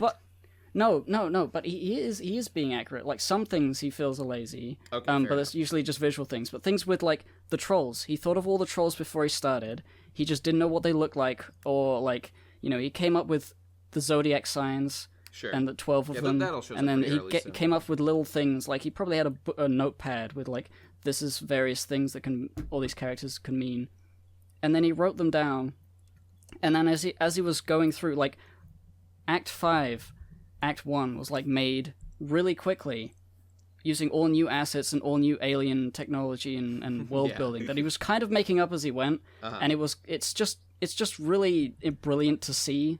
And I totally believe that the notes that he leaves behind, leaves under the pages, explaining his thought process, because it doesn't seem completely impossible. It just seems like he had an idea, he went with it, and then he made it continue to work in the future. And then the trolls that weren't important became nothing. Act 1, I would be good especially interested in reading his notes about. They're all online. You can read them. As the arm retrieval guy, it may sound weird that I'm very, very quick to come to Hussie's defense here, because Hussie is no idiot. He's not stupid. Act 6 is not the work of someone who is just simply stupid. The thing is that he doesn't care anymore. I have no doubt about Hussie's writability. As he's shown, in the early acts of Homestuck, he is literally, probably my favorite writer ever. Sure. I resonate with his work more so than any other person in the world or art that I've had. So it's not, I don't think that Hussie just became stupid. or that it's hard for me to believe that he had all of these things planned out when he was originally writing the Trolls. That's not unrealistic to me whatsoever. So I have no reason to doubt him that he can some things are articulate straight the way up that he felt retconned as they go along. So not every single thing was planned from the beginning. Well, sure, but these major things that tie into the entirety of a character's arc, that was probably planned. I bet if we really dug into that, I could point out some ways that it's not as brilliant as everybody seems to think it is. I mean, I don't know what specifics if you we're understand, talking about. if you understand the things that Hussie writes and the reasoning he's giving for why he writes them that way, you come to understand that it's more likely that he came up with the things and then he just got lazy later and didn't give a shit about making the art very good. That's far more likely based on what I know about him and his writing. Exactly. I think about the things that I know about him. What are the elements of this? He there is a pseudo self-insert character. Very Hussie. Happens all the time. As aside from his literal self-insert, he describes very often in many old form springs about how many of the characters are aspects of himself in very clear ways. Like he refers to Dave and Dirk as author inserts in many ways. What are the other ways elements of this? Vriska being a force just a force for chaos and a force to drive the story. Authorial wrath. Authorial wrath. Yeah. That is also very Hussie, and just his general attitude and way he's described things and his general humor style is often to just inflict pain upon others. And it's literally just something that he likes to do. I don't think that's Munchie, weird. I was saying on the video before that it just makes me so mad. It makes me so mad that people in this day and age, in 2019, year of our Lord, will roll their eyes at Homestuck and think of it as anything other than just a brilliant work of genius. Hey man, I agree. I love Homestuck. Yeah, don't get me wrong. Yeah, despite all its flaws, people that haven't read Homestuck that just go like, they're oh idiots. yeah, Homestuck, yeah, that's dumb thing. Isn't it impossible makes to read? Me more angry. Isn't it impossible to read now though, because the flash is down or whatever? No, it was. The website has changed, and some of the flashes have been replaced with. Well, all of the flashes exist, but you just have to click on a little thing that switches the site from Flash version to non-Flash version. I was in a comic book store and I saw all of Homestuck in book form. And I was thinking, how the hell does that work? I thought it was like a game or something. I don't get it. Yeah. I would not want to read it in book form. Not first, at least. Not first. Yeah. It's definitely like a supplemental item. And I like having it as an object. I like reading the It's like buying the soundtrack to a show you like or something. That's not the main experience. It has to lose so much. I flipped through it to try and understand how you put this thing in a book, and it's all the things that used to be one sequential page of a website are now all put together as panels in a page, and it's you are John Egbert and you're fucking over here and you're doing this, and it's all on one page, and I'm how the fuck do you read this? Where do these words go? Well, it was very confusing. It's not great. I have book 1 and 2, and I regard them fondly, and I love to read the commentary, but it's not fun to read. I don't like it. It's not a great way to actually Homestuck, not so great. Just not good. I love Homestuck. I've got the Problem Sleuth books. I like them. I like reading them. But the animated segments lose most of their impact. They lose basically. It's not even an adaptation. It's just a straight copy paste, without any. Well, if you adapt a manga to an anime, you do a real adaptation. You redraw, you reformulate. But this is just basically a Flash zip file with the PNGs copied over to Well, there's a little bit the sepulchritude parts. There's it sort of flows out it kind of covers the page in parts and right. That's there is cool. some adaptation going on there, but yeah. Okay, fair enough. Oh, by the way, the troll romance section was notes were really funny, and I would recommend you at least try and find the notes. He was making fun of everyone with those, wasn't he? Wasn't that his main goal with that? Yeah. Yeah, he was basically explaining how it's not actually as ridiculous as it looks. Oh, Jesus. And it's basically just human. It's just human romance, but with certain aspects of human romance given silly names. Sure. And he made it look like ridiculous, and so people were freaking out, and it was like that's the sort of thing he likes doing. Yeah, I mean, it's great. Definitely. I mean, there's nothing that hard to understand where, like, about it. When he brings the troll romance back, he says, "Oh, you don't think I'm gonna do it?" And he has like all the text from all those pages, but like in tiny typeface, filling an entire page, and then like on the other page opposite is just him doing the laughing like haha, got him. And it's like wow, and then in the author notes underneath both of those pages he also put the exact same text. It'd be really funny if I put all of this troll romance stuff in the author notes as well. You don't think I'll do it? And then he does like it's so hard to read. That's pretty funny. I can't believe Hussie never dabbed a single time in the entire course of Homestuck. You might be able to find some dab-like positions here and there. I think it just wasn't big. Did I mention? Okay, I think I might have talked about this. Stop me if I've told this before, but I really like these videos by John Boyce called like Pretty Good, and he does like things about sports that are interesting. He and one of his cohorts at SB Nation. Discovered the very first dab, like the proto dab. Yeah. Wasn't it Michael Jackson or something? No, it was just done by some player on the Troy State college basketball team in the Troy State versus DeVry University basketball game that holds the record for most baskets scored in a basketball game ever in any league. But how can you actually know if that's really the first one though? I always thought it's the first one anyone's ever seen. The dab was like taken in inspiration, at least, from Usain Bolt when he does the thing with pointing with two hands in the same direction. You know that when he does that? I think I know what you're talking about. Yeah, maybe. Who knows? And it's the same sort of thing. I mean, okay, the guy in this like record-breaking basketball game, he doesn't do like a full-on. He does sort of like a double mover. Like first he brings his arms to the side, and then he sort of bends over and like kind of moves them up. It's like a proto dab. Yeah. Okay. It's not quite a dab as we understand it today, but it is. It has all the underpinnings. Evolution. It has all the ideological underpinnings of a dab. Yes. Okay. And I think that's neat. Word. So what else is going on, people? That video of the fastest dab of all time? Oh, I can do that. Have you seen that video of the dude moving at light speed? Have you guys seen the video electrocuting myself to dab? No. I was shown a fantastic YouTube channel. Highly recommend it. Michael Reeves. He is a baby. The smallest genius ever made, but he is perhaps the funniest, the smartest person on Earth. Okay, he uses I'm sure his power really exclusively for evil.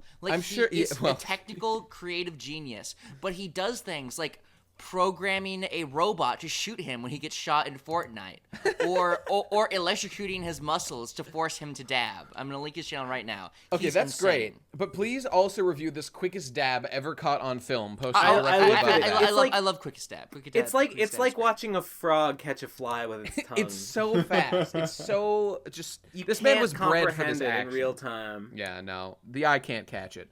I don't think the camera even caught the whole motion he did it with between frames. He hit the dab and then stopped. It's there's just the suggestion of the motion. Indeed. But you understand. What happens. God damn. Impressive. It's like pornography. You can't quantify it, but there's something going on. You know it when you see it. You know a dab when you see it. You can't define a dab. Yeah, electrocuting my muscles to force me to dab. And he's screaming in pain in the thumbnail. Work? Yeah. It worked. It worked perfectly. Damn. But what was the trigger for the electrocution? He's just pushing a button on a thing. It was these medical grade electrodes that he had strapped onto his entire body, like on his shoulders and on his back, that would send high frequency electricity signals to certain parts of his body to cause him to spasm uncontrollably. Okay, I'm with you on that, but the only issue with that is how do we know that this is even true? Because we can't prove. He did it on an unsuspecting person who didn't know what was happening. But you could say he was lying. But he does I don't know. I believe him. He does multiple truth checks to Really? Okay. Yeah. Okay. Yeah. I'll have to check it out more thoroughly. A robot shoots me when I get shot in Fortnite. he like does like a close up of his muscles while they're spasming, and Really? like in a way that like I don't think that you would be able to like fake even if you wanted to. And I see he's using the strands cutaneous electrical nerves. Oh wait, I thought it was a meme. The acronym is shit, but it just doesn't match. Oh wait, never mind. Wait, you meant like the place where he put the electrodes makes the specific muscles that forces him to literally do the dab. Yeah. I thought it was like, yeah. Whoa. I thought it was like, if you don't dab, you get electrocuted or something. No. That's pretty fascinating. That's way more sciencey and impressive. Yeah. Munchy, like this channel confuses me. There's a weird anomaly. You scroll through his videos. There's like Trigger Me Elmo, electrocuting my muscles to force me to dab. I built the stupidest gun in the world. But if you scroll all the way down, amongst all this stuff, there's just like 2 C# tutorials. Yeah. I don't understand. Are they like tongue in cheek or they... No? That's so odd. I'm trying to scroll through to see him like electrocuting his dab muscles. Like I just want to see it work. It's towards the end. Yeah. Yeah, it's there. It's there. I mean, the guy seems to be. We got to watch this video like thoroughly to analyze the legit. Yeah. But I trust really, Munchie, up front. Okay, but anyway, people, enough on that. I mean, anybody else got anything they want to talk about? Because I'm just letting you know, we have like a bunch of Homestuck, so we could spend a while on that. A bunch. We have like 17. I'm down for anything that isn't Homestuck because I have nothing to contribute. Fair enough. Tom, you gotta read it. You gotta read it, dude. It's the only way. I had to get through Naruto Kai Naruto first. Kai. That was Naruto first. more You finished pressing. Naruto Kai. Yeah. Tom, After Naruto Kai, that should be your thing. Tom, Homestuck. didn't you want to like school me about like politics on the last episode? No, but the point of me bringing it up was just that I thought it was gay that it ruined the awesome art vibe I was having. Oh, through the whole okay, podcast, fair enough. And then you totally. I don't think he made had. me sad. I mean, I remember Tom saying. I think you tweeted the other day. The tweet I very much sympathized with. That was like something about like have lots of political things, but the only thing I hate more than political ideas I disagree with is tweeting about politics. Oh no, the thing, that. The actual tweet was, I have tons of strong political opinions, but my strongest political opinion is I hate talking about political opinions. Right, okay.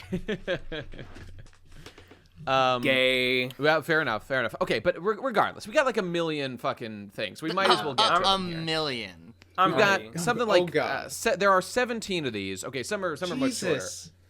Okay, the good news is we've got some Pizza Party podcast updates here. So let's just check in. Let me see. This one's called "Where's the Podcast?" Okay, let's see what this one has to say. The eternal question.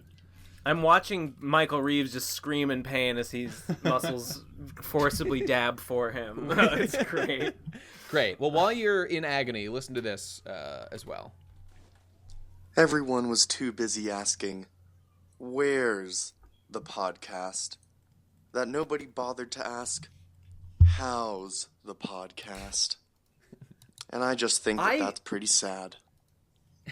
I already know that it has to be the most glorious podcast. It has to be the thing that will finally fill that void in me that I'm just every day, all day, I'm just scarfing content. I'm just opening up my brain hole and scooping as much content into it as I possibly can, just to fill something, to fill that hole, to fill some need in me that I can't even identify. And I know that the Pizza Party podcast would be it. If only I could find it out there in the vast nothingness that is our modern reality. Speaking of filling holes, okay, stick with me for a second. Has anyone ever read that, I forget his name, Junji Ito? Okay, he knows exactly where I'm going. There's this one The Cracks in the comic. Rock or something. I forget what it's called, but it's about a girl who, I forget what happened. She gets like grease on her, and it creates a bunch of like holes in her skin, and it just happens more and more. Like her whole body gets covered in these disgusting holes, and she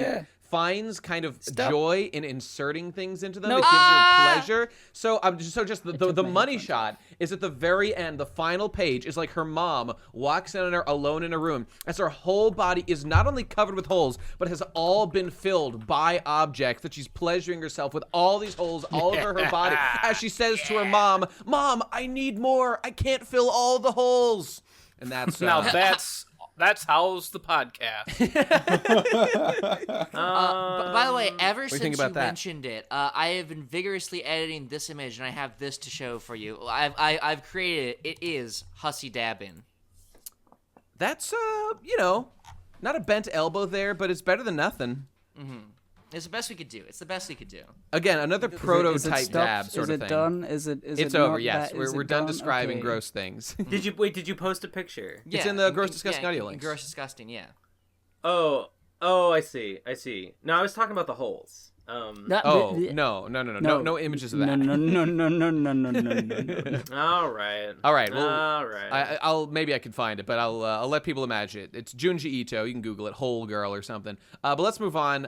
We've got another one about the Pizza Party podcast. This is from Jesus. Marin Pan. Don't worry. This is important. Go. Ben saying, funny seeing you here, you fucking shitbag. I was passing by, and I thought I'd let you know that I found the Pizza Party podcast. Wow. That's right.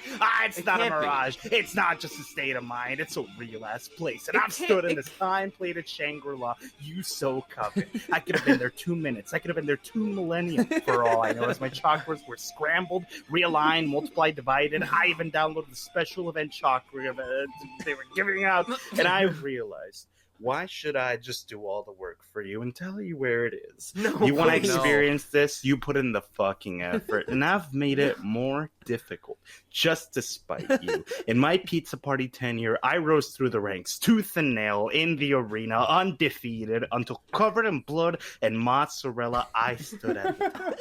In my glory, the Pizza Party president himself wanted audience with me, and we did business. Saucy, cheesy business.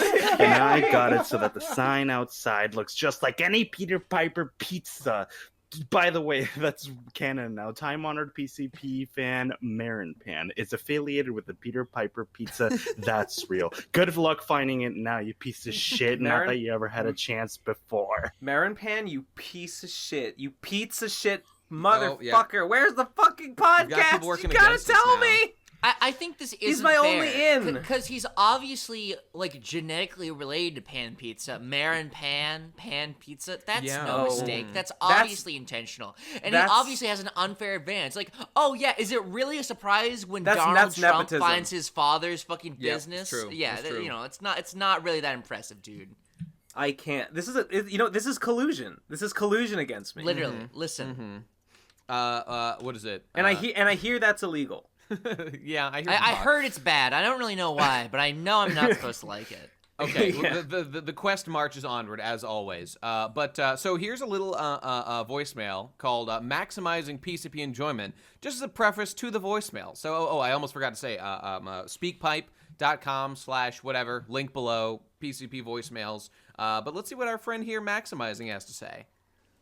I've discovered the optimal way of listening to the PCP. And viewers, you too can maximize your enjoyment by just doing one simple thing. Hope so. And that is leaving a message! Oh my Yes. god, if you leave a message, you'll be listening to the whole episode, standing on your fucking tippy toes, sitting on the edge of your seat, your balls full and your dick rock hard, just waiting to see if your message is gonna get played at the end. Oh my god, the second that they say, time to move on to voicemails, I fucking start coming over. It's fucking great. And oh my god, when my messages do get played, oh, you can bet your ass that I'm just cooming.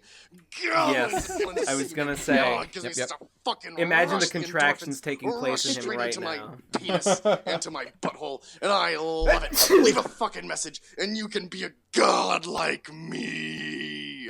There you go, That brother. man just experienced the greatest pleasure of his or anyone else's life, and you can too.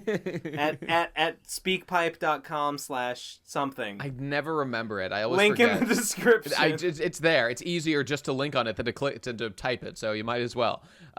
Okay, so now that that's out of the way, leave messages to enhance your own enjoyment, people.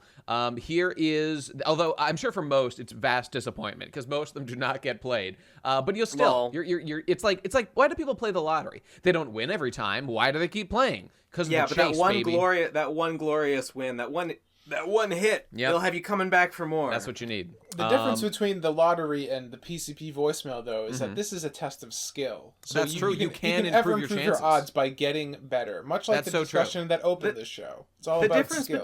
The difference between gambling and sending a voicemail to the PCP is that with the PCP, even if you win, you still lose.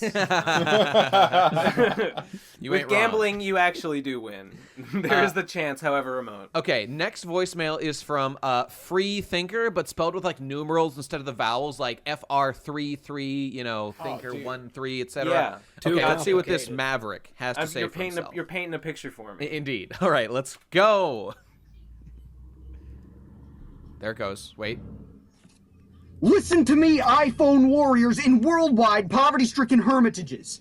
Believe the picture and see the truth. 2 + 4 = 6. 6 = 7. 7 = 8 = ending the eternal control of hyperfucker, sissy boy, prostate gods, and Latino cream king slut warriors forever.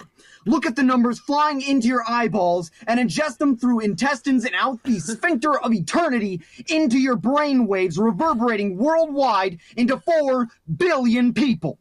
Globe-wide into pure strain gold poverty forever. Culminating in the free market system equals eternal peace and liberty for all souls in the sensual chokehold of Steely Dan's enormous man pussy clitoris.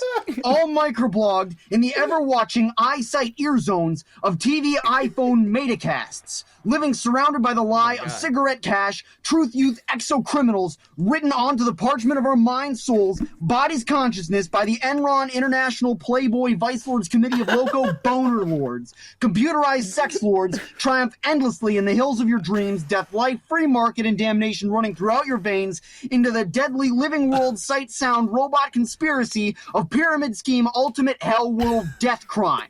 Rip babies from the arms of mothers while nursing the erections of ultimate hell world super king cocksocks. Asshole feeding tubes deliver perfect poison intravenously. Well-paid spokesmen belch rhyming sales. Oh, it got cut off. I think he kept going. But it only gives you 90 seconds. Was that Alex Jones? I gotta say, Alex Jones. I'm truly humbled that the guy who was taped to the ceiling, Lanning, called into the show. Yeah. Yeah. Okay, thank God that check the show notes, people. That guy taped to the ceiling while in a LAN party just called in with his euphoric message. While taped to the ceiling, as he is still being... As he is to this very day. We thought it was convenience. We were actually restraining his power. We had to fucking seal him away. God, yeah, accurate. Okay, wait, I'm just posting this in the audio links thing. Okay, there. All right. Next one is we've got a voicemail from I'd like a refund, Mr. PCP. Oh. Okay. Oh, no. Hilarious. I can already Mr. definitely not. Procrastinator, I would like to ask, why do my fries have shit in them, and why is there hair in the shit on my fries? Why did you do this, Mr. Procrastinator? I'd like a refund on my fries. Thanks.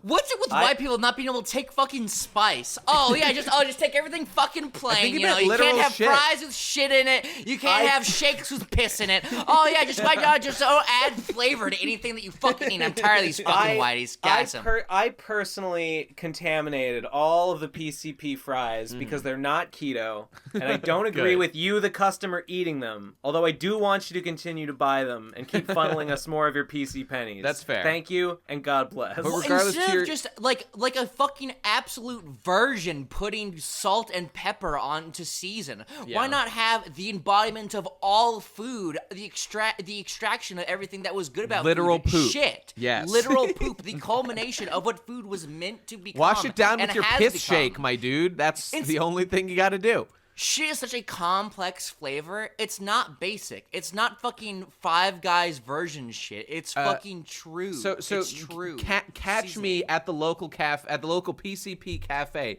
sipping my piss shake as you walk up and say, like an idiot, "Why are you drinking your own piss, Nate?" To which I brilliantly reply, it's safe to drink your piss 3 times. To which you restate, Nate, why are you drinking your piss? To which I again reply, it's safe to drink your piss 3 times. What more do I have to explain about this? Regardless, it saves energy. It saves the environment. Johnny Walker, Third Harvest.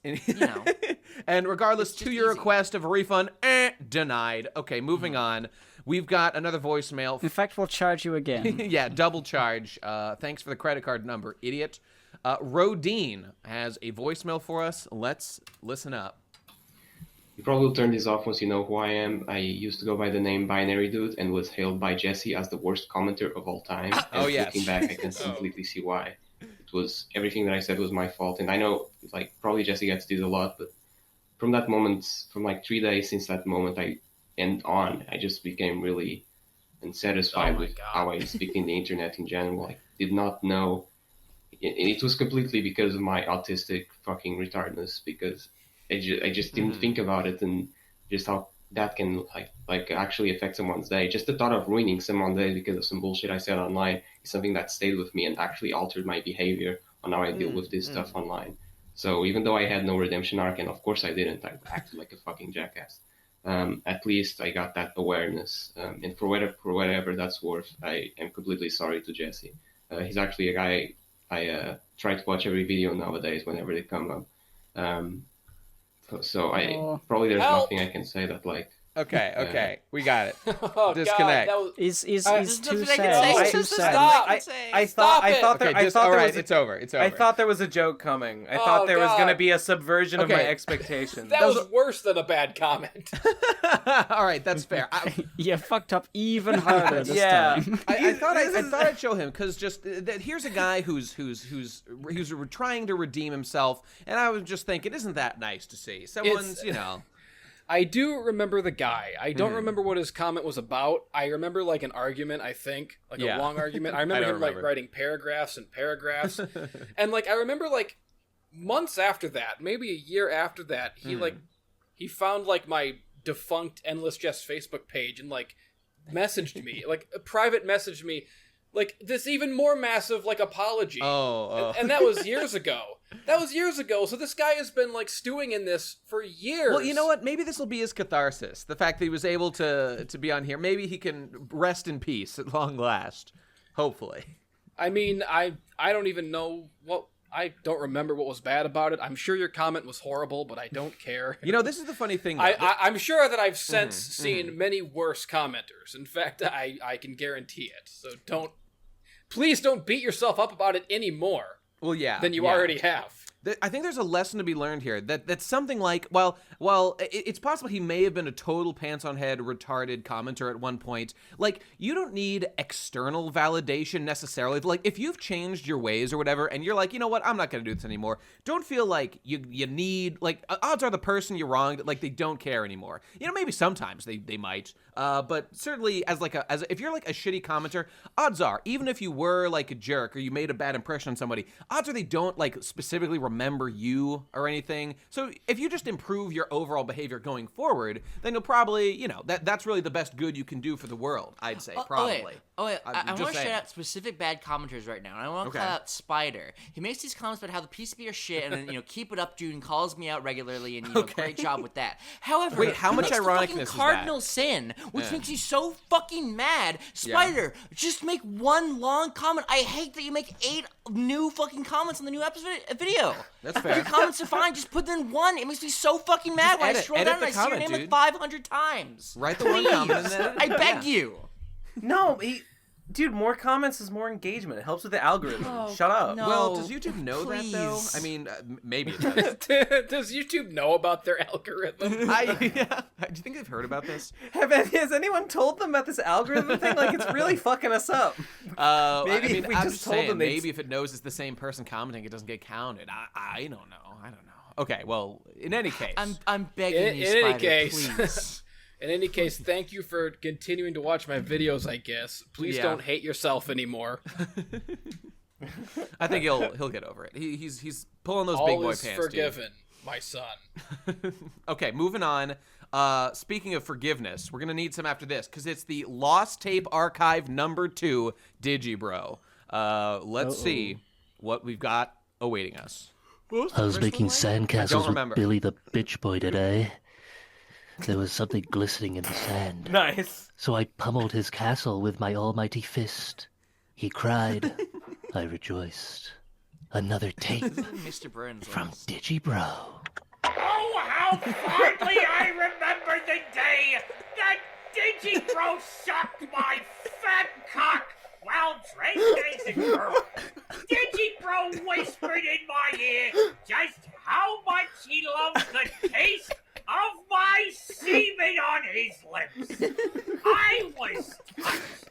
It's my best. Why is Iago saying this? I sure hope nobody finds this tape. I've got a cow. You never told me you had such intimate secrets. I'll tell you what, Digi. Mr. Bro. I've got something else to tell you.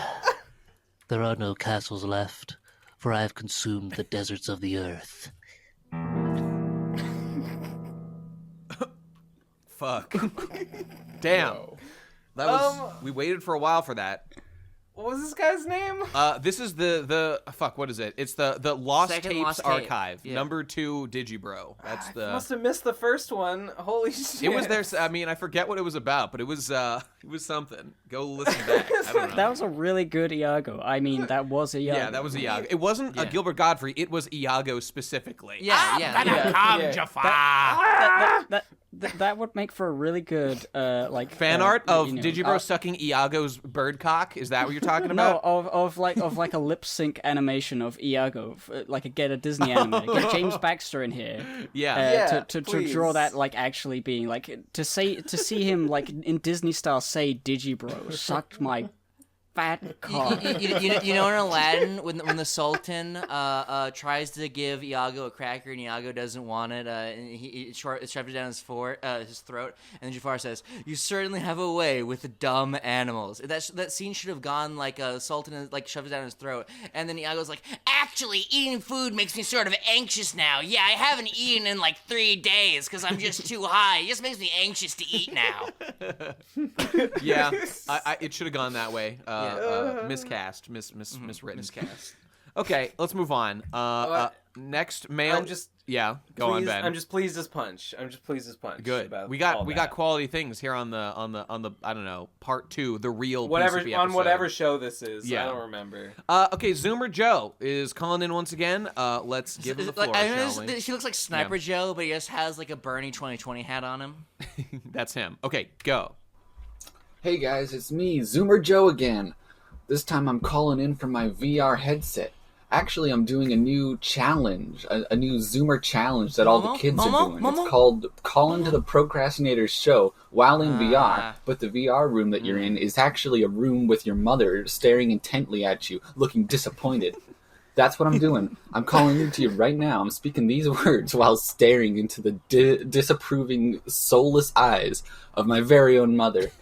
Well, I gotta go now. Zoom! Off he goes. I like the zoom. I like the outro. He did it. He beat the challenge. What was the challenge? Good job. Wow. Call into the show.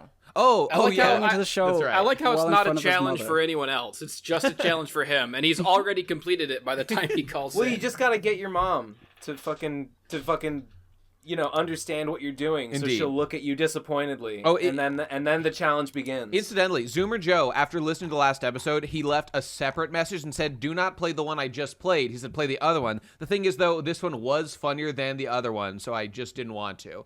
You made the executive decision. Indeed, I did, and it paid off in spades. Yep. All right. Yep, think so. Cool. Okay, moving on. We've got another call from Correct. Okay, go. Okay. Spelled differently than correct. Hey, you fucking nuts. I'm curious. Given someone who disagrees with you, do you tend to believe more frequently that they have been misled by a set of incorrect information, or do you tend to believe that they just value different things to you? It's a real question.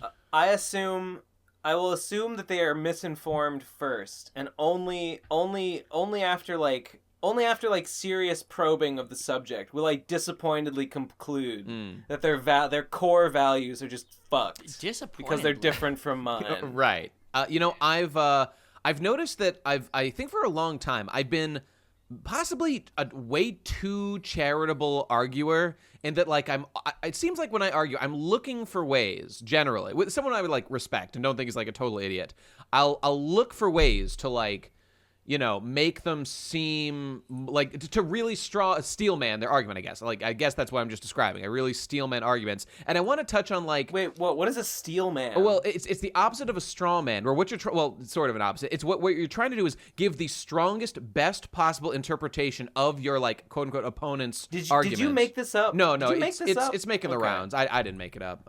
It's pretty good, though. It's, I mean, I pretty much believe in it. I think it's, like, the best way to get to, like, good faith arguments, though, to abide by it. So I guess just to answer his question, I think that I generally go to, like, my default now is that people have different values. That seems to be where I start. Whether that's smart or not, I don't know. I start arguing context because if I am to take this in the way it's probably obviously meant, and like the stuff we've been talking about recently about politics and stuff like that. Yeah. I think most likely my first reaction is, why do you think that? Why are you thinking that? And that could be you are misled, but I don't know if I know. I don't know if I make a judgment on what people do. I just kind of want to find out why, and then I'll make my decision based upon it. But if I had to guess, what do I think the people at large, are they irrational or are they rational?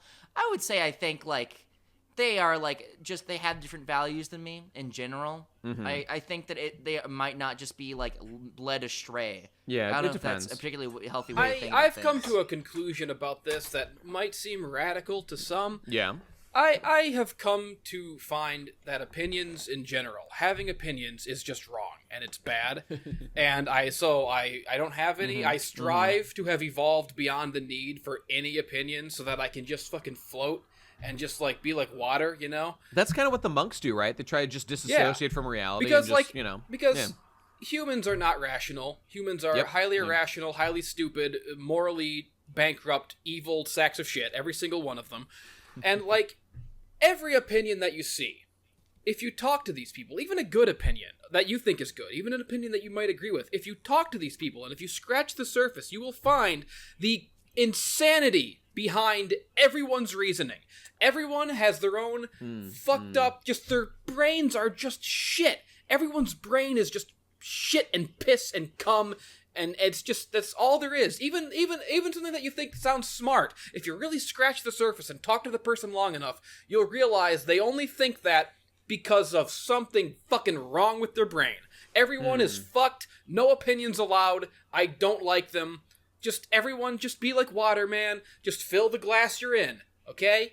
Fuck it. Just go with it. I mean, it kind of makes sense. I mean, when you get to a large enough scale, if you're a president or a dictator or whatever, you don't treat your subjects, even if you're the smartest ruler, it doesn't really make sense to treat your your subject like they're all perfect philosophers who, are able to totally you appeal to their interests. If you got a farming population, you're okay, let's lower taxes on seeds, and I don't know, if there's somebody else you don't let's raise taxes on something else. It's boom, I just boosted my popularity. And you could even argue that that was a good thing because there's more farmers in the country than there are, I don't know, lawyers or something. And so was this an objective good? I don't know, maybe. Wait, Nate, I feel like I just got whiplash right now. How is this related to what was just being said? Well, I'm just I'm trying to make a comparison of the how there's no there's no inherent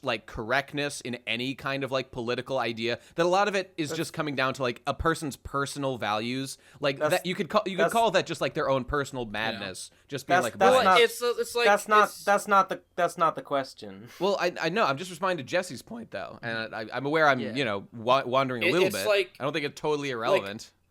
All these people commenting on my videos oh, your opinion is bad, you have the wrong opinion, and it's you don't get it. It's not my opinion. It's all made up. I made it up because it's funny. Fuck you. I can't be right or wrong. I don't fucking give a shit. What, you think I'm wrong about Resident Evil 2 because I said I hate it? I lied. It's great, you fucking morons, you clods. You dumbasses. You're just playing right into my hands. I don't know. Correct. I have no fucking opinion. I can't be wrong. I have no opinion. So I'm always right. That's the I win. The perfect flawless position, unassailable from any side. Well, moving on. Let's move on to Comments Are Sin by our next commenter. Comments Are Sin. Go. in regard to the point that Ben made last podcast about not wanting to have comments associated with your work because inherently when there's comments under like a YouTube video, you associate it with it. When I was reading through Hunter x Hunter on the most unsavory of online sites, I found this one motherfucking commenter who at the end of every chapter would just post the most uninsightful, vapid, trying to be funny. He had the fucking guts icon, the guts face where he's like smiling really big, and it just made me hate him even more to know that he read Berserk as well. But it was just like he developed a cult of personality in this comment section. People would comment and say, just hate him, just attack him, and he would just keep doing it, and he got stronger from it. And all I can think of is just like, why is this part of my Hunter x Hunter experience? Yeah. Why is this tied to this now? But also, why am I so interested? Fair question. You got sucked into the cult, man. We got to deplatform Guts guy. He's like, who's that guy? He can't keep getting away with it. Who's that one famous commenter, Kevin Y or something? Is that him? You know what I'm talking about? You talking about Retro Gamer Kevin? No. There's this guy who comments on like every YouTube Does the Y video. stand for yellow? I don't know. God damn it. All right, let's move on, I guess. Wait, who's Kevin Y? There is like a famous YouTube commenter with like he's got several 100,000 subs but no videos, and his thing is that he just comments on like every video. He just goes around and like is a notable commenter on YouTube. Are they good comments? I don't think they're that good. I'm not really sure. I haven't studied them. How did this happen? They can't possibly be that good. How could this have happened? Yeah, this is a mistake. We need to detach his This is platform. impossible. I don't know. I mean, he's not benefiting from it because he doesn't make videos. It's just like, what if he had his own Patreon, like just to support his comments? Does he have a silver play button? Sorry. Oh, maybe he should get the silver play button as like a creator on YouTube, right? Maybe you have to have one video. The only one who never made a video to get the silver play button. He's up there. He might.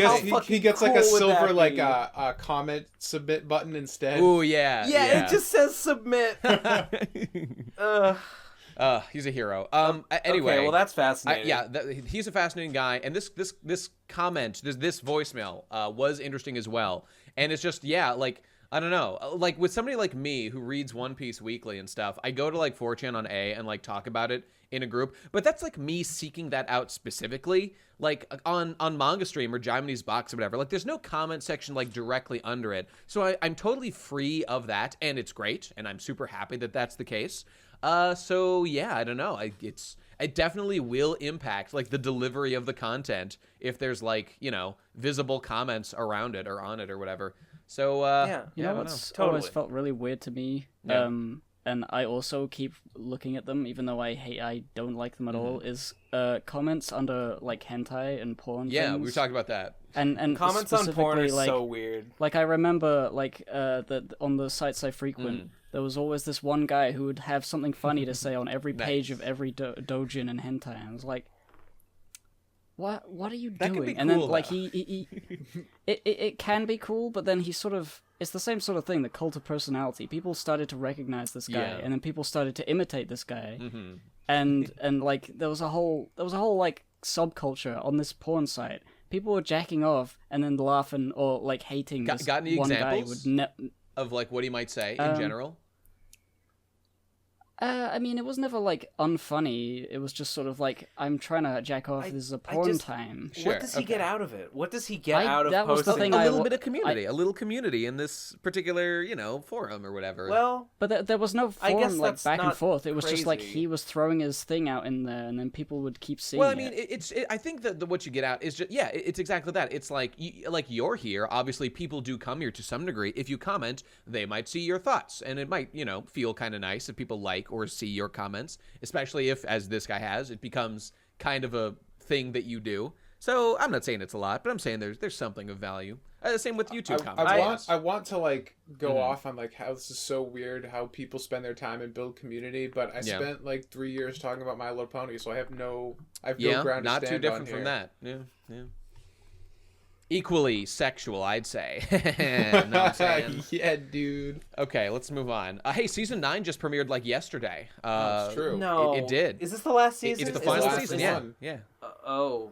God damn. Oh no. What are we gonna do, guys? What are we gonna do? Our revenue stream is gonna dry up. Yeah. This is our cash cow. I watched the latest episodes on my own. Did I ever talk about this? No, I don't think so. No, I watched a handful of them. You mentioned it once or twice. How they holding up? How do they hold up? Yeah. How they aged. Paralleled. Okay, so I watched this in probably the worst possible way that I could go about doing it. And that's I watched season 8 and 7's start and end in reverse order. Okay. So I watched 4 2-parts in reverse order. So I watched the end of season 8, the beginning of season 8, the end of season 7, and the beginning of season 7. And it was sort of like being on drugs in a way that like you can't really trust what your body's perceiving. Sure. The first thing, being thrown back into the arena after being away from some Hashtag time enter now. the arena. Hashtag Ragcon4. Exactly. Was okay. The end of season 8 was unbelievable at how much changed from really? what Dude, I've seen the like collections of new characters, and I'm like, who are these people? What is this? Okay, it's pretty insane. It's bizarre. There's like a weird like red. Not knowing what happened between then. Isn't like Tyrek back as like a good guy or something now? I think I saw that. Well, he was back in a new episode. He was in the most latest episode. All right. The last thing I remember happening to My Little Pony is Twilight and the main sick go to like a parody of New York, and Rarity is there, and she makes dresses and she works herself too hard. Yeah, I remember that. Now Twilight is the headmaster of a school, and there's a literal weird white nationalist pony who wants to wipe out the other sub races. Dude, and yes. he's like, this school is meant to be for ponies only. These beasts are not fit. These are not fit up to the Equestria School Unified School District guidelines. Is there a pony? Is there a pony Trump? Is this Pony Trump? It might as well be this guy. It might as well be this guy. Imagine if like Ponyville got a new mayor, like they elected a new, and he's like orange, and he has like a big like swooshy blonde mane, and he's all like wrinkly and stuff, and he's like a mean boy. Gotta build the wall. Twilight is the headmaster of the school. They would do it too. They would fucking do it. You know, honestly, he got elected because he was colluding with the dragons. Hey, don't forget, My Little Pony came down hard against communism, so I don't think they're like that. I don't know. Anti-Trump-y. I mean, maybe I'm just talking. Everyone knows communism's bad, but that's like it's a big jump to take. all right. You know what? That's a huge that jump. I sound dumb. Episode. Okay, fair point. I will give them credit. I think they're a little bit. Most of the world agrees communism isn't great. All I gotta ask: is there a wall around the Twilight School? Because if there is, I think we know what's going on. Okay, anyway, Munch, but I'm sorry, go on. Okay, so Twilight is the headmaster of a school, and the main six are like teachers at this giant college that's erected in Ponyville. Is Fluttershy a teacher? Hang on, is Fluttershy a teacher too? Yeah. That doesn't make sense. That doesn't make sense. She wouldn't be a teacher. Why do they make what? Fluttershy, in fact, has won Teacher of the Month for like 2 years in a row. Because she fucks her students because she won't say no. That's why she has low self-esteem. She makes up for it like all sexy young women do by becoming e-thoughts, and this is the closest you can get. Wait, I don't see your logic here that Fluttershy wouldn't be fit to be a teacher. Isn't she? I don't know. She doesn't seem like she's Isn't particularly. she like she's the element of kindness. She's the perfect teacher. Okay, but isn't she like? What about Pinky? Pinky's too retarded to be a teacher. Pinky can't be a teacher. Like, can't she like not talk to people? Isn't that the whole point? You got to get in front of like a bunch of lecture to people. Fluttershy is so far beyond that. She's grown. She has grown. I guess she has grown. She made so many baby steps that they added up to one adult. She made so many babies. Too bad I'm trying to say fuck that fucking horse. Fuck Fluttershy in her. I like Fluttershy, but it was 1,000 baby steps for a pony, one giant bomb. One giant baby for mankind. All right. Okay, so fair enough. They're all teachers. Okay. They're all teachers. Twilight has like a weird like Shirley Temple pony who is uncomfortable and is like her like assistant in some weird bizarre way. You see, you open the door a crack and you let in Starset Sunshine Glimmer or whatever, and then the floodgates burst open. All these fucking weirdo degenerates. There's a bunch of eclectic cafe-esque misfits and fucking morons pawns. There's yaks, there's griffins, there's dragons, there's changelings. I mean, all the races are intermingling, right. and the Donald Trump pony hates it. He hates it. Okay. Oh my god, Cozy Glow's evil. Cozy Glow is evil. She wants power, and she tries to summon T-Rex, and she traps Twilight and the Co. in hell, and she traps them while the Beast, Misfits, Eclectic Cafe members have to try and make it the people known that she is an evil imposter and a dictator. She turns the masses against Starlight Glimmer, who is a good person now, and she uses kindness to manipulate people into liking her. Ooh. Literally an allegory for toxic Trump, femininity. Nice. Yeah. I'm definitely not reading too much into this. This is definitely a pro-Trump, anti-SJW episode. Hey, I'm just saying. I'm on the villains wiki, and I'm on Cozy Glow's page, and right above her image is a big red banner labeling her in the category of evil doer. So don't get confused. Hey, is her cutie mark a? Unlike all the other villains on this wiki, Is her she cutie is mark an evil a doer. rook in chess? Is that what that is? No clue. It looks like it might be. It's kind of It obscured by her wing. Type of villain, tyrannical brat. That's a fair. classification. What the fuck? I just want to say that I actually like that idea for a story, and I like her design, and I think she's a cool character, and I like her. Ponies are good. Guys, let's review the show. Let's as in watch the show. Maybe we should. That was tame. Because that's just like a massive departure from the show. But then you go back to season 7, and it's fucking insane. Okay. So Twilight Sparkle likes Star Swirl the Beard, so she plays God and brings Star Swirl the Beard back to life. Are you along shitting with his me? other mythical friends, just these Oh my historic God. people from the olden days. Twilight just brings them back to life. What? You I guess can't do that. technically she unseals them That's for they were literally trapped or fucking something. what's his face. That's literally what Twilight did in. Remember, what's that fucking apple? She ate too many apples, and she had a psychedelic trip, and then there was an episode for each of the other ponies too. You know what I'm talking about, Max? What, Dot Mauve? Dot Mauve, yeah, that's the one. Dot Mauve, whatever. It's fucking Twilight Dot Mauve, Magic Dot Mauve, whatever. That's exactly what literally happened. What the fuck? They're all labeled evildoer. Every single one is labeled evildoer. Why have it? They're all because if that. they don't do evil, they're good doers. But this is the evil person wiki, right? By default. Well, it'd probably be evil doer and thorough. redeemed doer. I guess they're being thorough. thorough. Okay. Anyway, so they bring them back to life, but because they bring them back to life, the Pony of Shadows, the villain, the Pony of Shadows, he is a pony who just is black and somewhat wispy. That's his fucking name, is the Pony of Shadows. No, stop. That's the guy. He was the one that they said was in the castle in that one where they're running around the castle. Castlemania. Oh, that he was finally, real. That finally he was materialized real. as something. He was real. That was real. confirmed as a joke, but I guess they turned it into a real. Oh, isn't that great Good. when you turn jokes into actual plot points? Great, I love that. And yeah, it's good. It's actually better. No, that it's way. not. And it was like and it's it like was what dumb. it's like these- that's what they did with the Party God, and it sucked in Adventure Time. No, I mean, no. You guys shut are up. bullshit. You're all Yeah, okay. bullshit. You're all just going off hearsay from Munchie. All right, that's I am fine. caught up with the show. Oh. I haven't seen the Yeah, season okay. 9 premiere, but I've seen all of season 7 and 8. Guess what? Everyone in the world, you fucking idiots. Yeah. The show's fucking fantastic. It's still fucking great. Okay. It's one of the greatest cartoons ever made, and it's amazing that it's still great, but it is still great, and no one will ever know, because all anyone will ever know about the show is bronies and how stupid they are, and this incredible gem of a creation, this wonderful artistic little masterpiece of a cartoon will never get its respect, will never get its proper due. It's fucking great. Hey man, T-Bap Resurrection gave it its props. It was good. It's a good show. It was I don't know, finally it acknowledged. It sounds like in a way that it was the deserved. comment section of My I Little don't know if Pony I that was ruined making it. a value judgment on it. I just think it's crazy that so much has changed, and there's so many weird, different storylines I never would have expected, and that I was caught off guard in so many different ways. It is crazy. Yeah, but okay, that's okay. that's what I still love about it, is that the show is so different from what it was when it started. And for a cartoon that is I don't for like things that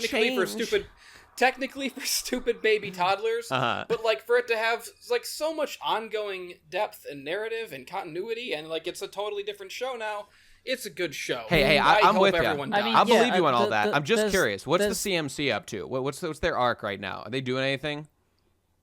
they had they started their own camp to like help other ponies get their cutie marks. Sure. Which I did think was stupid, and it is actually a bad show. Okay, right. I said. Yeah, that's what they did. Okay, all right, fair enough. That seems. I feel like a concentration camp. Yes, that's what kind of for camp it ponies was. to concentrate really hard on. They getting concentrate all cutie these marks. fucking blank flanks. They just want to eliminate them from the populace. They grab their trowels and their bricks and their mortars and they're building the Dude, wall. imagine all the ponies they're there. doing Like they're all blank flanks. They bring them in, but when they enter the camp, they all get like the the badges that the concentration camp, like the star for the Jews, the pink heart for the gays or whatever. Yeah, we gotta get rid of all these blank. All these blank flanks are just coming over the border and taking our jobs. We gotta send them back where they came and taking from. the lack of jobs because they have no talents. Exactly. Wipe them out. Yeah. We can't. I guess that comes back to the nurture versus nature facet of I'm reading the synopsis for season 9, the 2-parter, and it's pretty insane. Okay. I don't want to. All right. Let's check it out, people. We'll have an educated opinion one of these days. I feel like the maybe I don't know. the reason that My Little Pony can get so crazy is literally because of it being like a show kind of for babies that is not supposed to be really serious, because they can from a writing perspective, you've got all these silly ponies and they do all these ridiculous things, and anything you want you can just throw in there. But because generally, from the beginnings, it's Lauren is it Faust or Faust? I can't remember. Whatever, Faust. I haven't said it in so long. Lauren Faust has a vision, and she got certain writers who she felt that could make it an actually good show. That sort of has been carried on through all the seasons, where it's they can have fun, but they don't need to be too serious, but because they don't need to be, they can. They can choose to be serious when they want to, and that's why things get so crazy.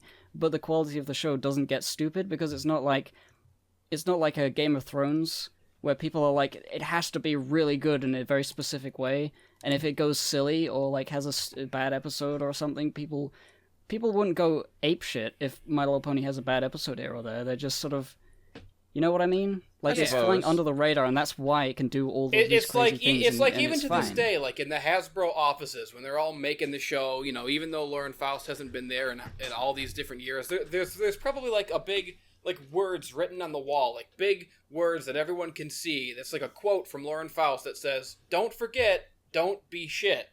And so everyone knows when they're making the show, they know not to make it shit. Something and if if every show had a guiding principle that, then every show would be great. God. The whole if only everyone had the wisdom to say "don't be shit." The whole content of the show Bible just contains one sentence, full of blank pages, and then the one sentence: "Don't forget, don't be shit." It's really all you need to know. Click the link in the description to see some nightmare fuel. There you go. Please do. Okay, but let's move on to our couple last voicemails we got here, people. We've got another one here. Oh, I forgot that we were recording the show for a second there. Understandable. What possibly could have been the last voicemail? What possibly could have... Why did we start talking about it? This? Was okay. The last one was comments are sin, and forget it. Just move on. It's a Wait, mystery to us. I'm curious because I have forgotten. Well, you'll have to listen to the episode. No! Oh, wait a minute. A fate worse than death is listening to my own podcast. Agreed. Okay, but here's one from Art Director 69. Okay, go. Whoa. Hey guys, I have a question. So I was at home and listening to the podcast, and then my friend was fucking his girlfriend too loudly, so I came out here to record this. So I'm a Zoomer, right? Come on, I'm a Zoomer. I'm 19 for a couple days. Look at me, I'm a Zoomer. What point in time does someone become a Zoomer or not? I have a game team full of people who are old fucks or 20 somethings, but I'm a Zoomer because I'm 19, right? Right? That's it. 24. No, 25 is the cutoff. If you're currently 25 or over, you're not a Zoomer. Damn, that's a pretty harsh cutoff. I think that means that's a little high. I think just 25 is barely not a Zoomer then. I think 20. So I think this guy's got it right. I don't know. I think only 20 a Zoomer for 20-year-olds are days. insufferable. Have you ever seen a 20-year-old? They gotta be Zoomers. I don't care to look upon them. I feel like 25 is about right. Okay. I think that's too old. I know the real answer. The real answer. If you remember what you were doing on September 11th, you are a millennial, and I remember if you that. don't, you're a Zoomer. Okay, that's fine. Yeah. That works.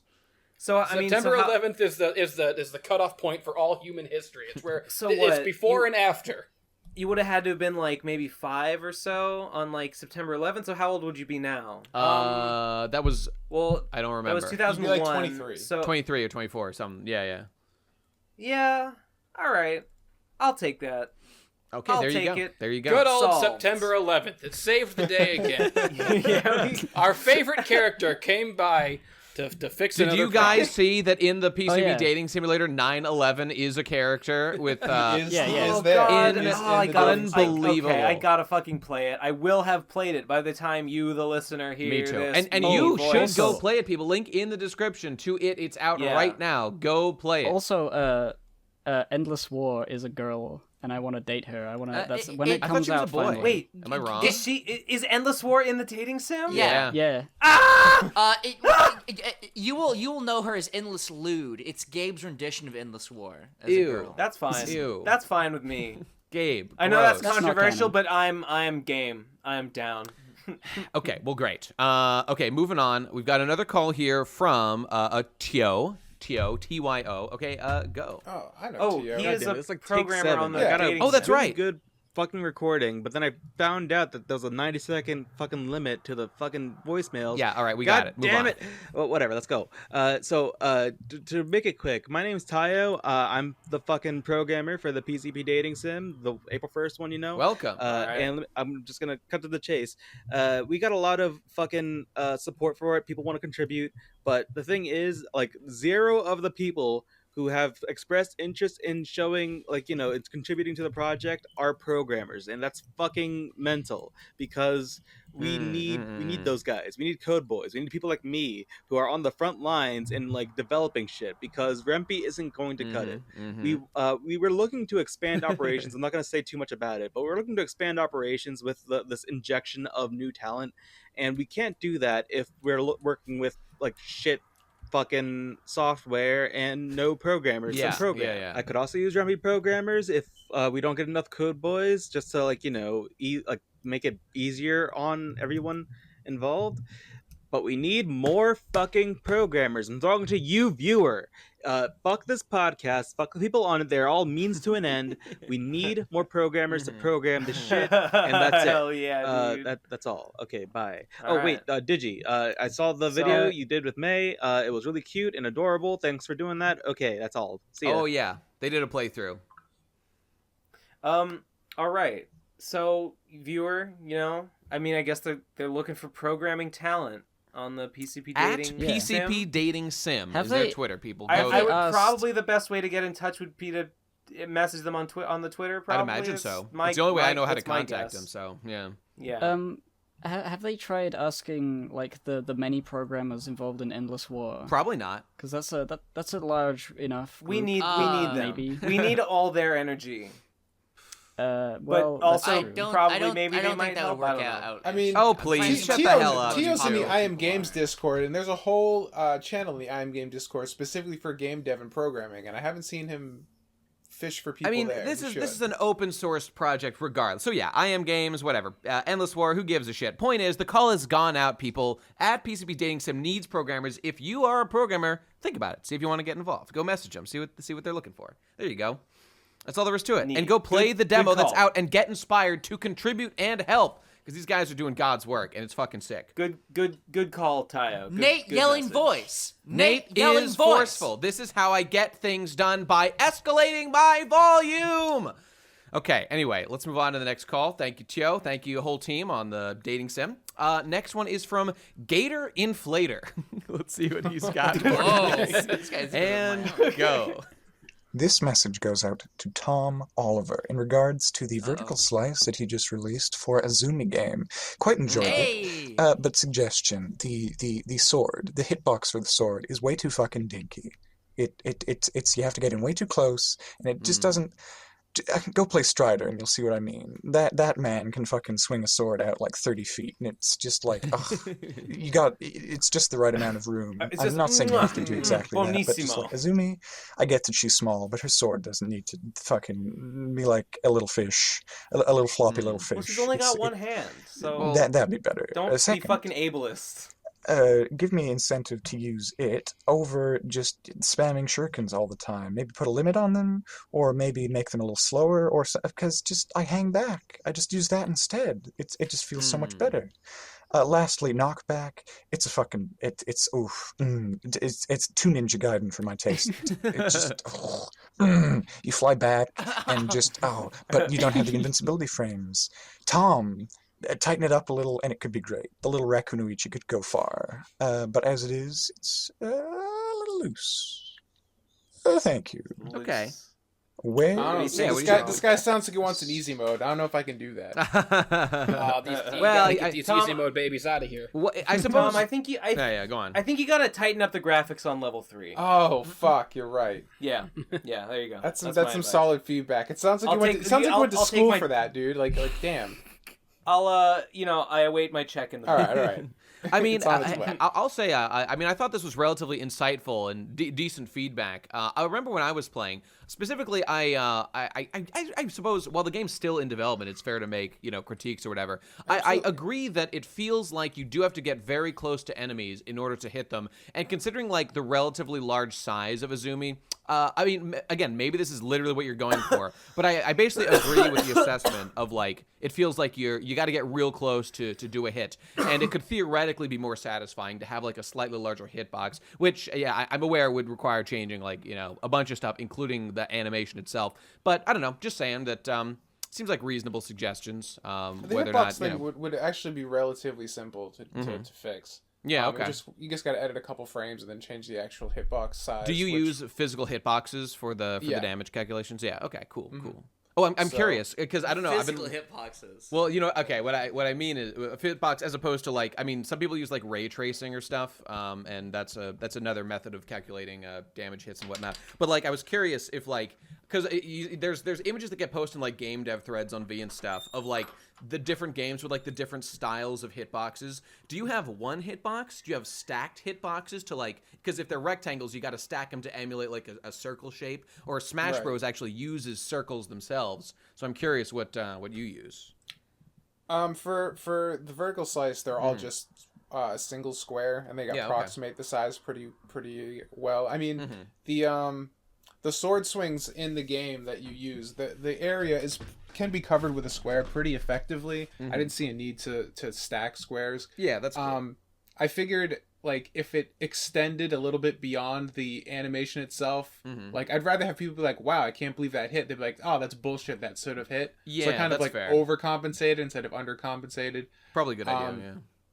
But yeah, I mean, the shuriken thing is probably the thing that I want to address. Like that's something that is planned to be changed. Yeah. Right now, the reason not to use them is just they do like so little damage compared to the sword. But you can just kind of sit back and just spam them if you want to. It just kind of gets boring. But I mean, that could potentially be like a criticism of the game. That's like, even though like the game might feel boring to play that way, to more cautious players, like especially on like a first playthrough, if you're just trying to get through the game, like if the game incentivizes you to do a most boring option because it's super safe, then you might see a lot of players funneled into that. There actually is a bunch of logic right now turned off that controls inventory. Like one of the conditions for throwing a shuriken is you should have ammo. I just didn't get around to adding in the ammo. Yeah, so at some point there are supposed to be kind of like in Shinobi for the Genesis, like you pick up. I mean, and Sekiro is the same way, kind of. Sekiro, like the shurikens are kind of OP in some situations, but you only have like 17 at a time. So yeah. When did this vertical slice release? Like yesterday. Oh shit! Well, why don't we put that in the fucking show notes? God damn it! Wait, yeah. Where can they find it? It's on itch.io. So it's tomoliver.itch.io/Azumi, and it's the pinned tweet on my Twitter. So there you go. All right. I'm gonna check that out. Fucking neat. It does have controller support now, which everyone was very adamant on adding. So if you plug in your Xbox controller, you can play with a controller, not a keyboard, if you're that so inclined. Controller babies. Ben's of a higher breed. We need to respect players by adding controller support. Wrong. Okay. Oh god damn it! I posted a thing keyboard, mouse and keyboard, please. All right. I posted the fucking audio link in the wrong place. Okay, whatever. I just posted the link to the thing in the show notes so people have it. Okay, but anyway, moving on. Next voicemail. I think we got like 3 or 4 left. Is it AZUMI and the vertical slice? That's really funny. It is funny. Okay. Solid Snake. One Solid Snake is calling in. Oh my god. This is exciting. Let's get to it. Go. Colonel, I've managed to sneak into PCPHQ, which was tough as it doesn't exist and likely never will. Whoa. But regardless, I'm in and... Wait. What's that on the floor? Is that... My god. It's the body of Andrew Yang. Oh no! He's been force-fed heavy cream and... Oh! Ben, how could you? He's covered in... snake bites. Oh my god. It wasn't you. It was Metal Gear Solid. Them twin snakes. Oh no! The mystery. Snake, I forgot to tell you about the fucking poison gas room. Sorry, I know that's kind of important, but I forgot. You're now just dying of a poisonous gas right now. Sorry. My experience playing Metal Gear he was 1. like he was dying of poison, and he asked me to suck the poison out of his wounds, but I thought that sounded a little gay, so I just said no. Here, drink this heavy cream instead. It's good for what ails you. Snake, I forgot to tell you about the electrical floor room. Yeah, sorry. Hey, Snake, I forgot to tell you about the room where people just shoot you automatically just upon you entering. I forgot. I've got a guillotine. If we decapitate you, it'll be really easy to drain the poison out of you, and then we can reattach the head afterward. This is the only way to go. There you go. That's there what you go. Is. Yeah, solid. Okay, moving on. Thanks, Solid Snake. Appreciate that. Okay, here we go. This is a bit of a spooky one. The biological clock on Nate's branding. I saw this in the email. I was curious about what this. Let's hear what they have to say. Ben is losing all his hair, and Nate is Ben's brother. Yeah. You know, blood related.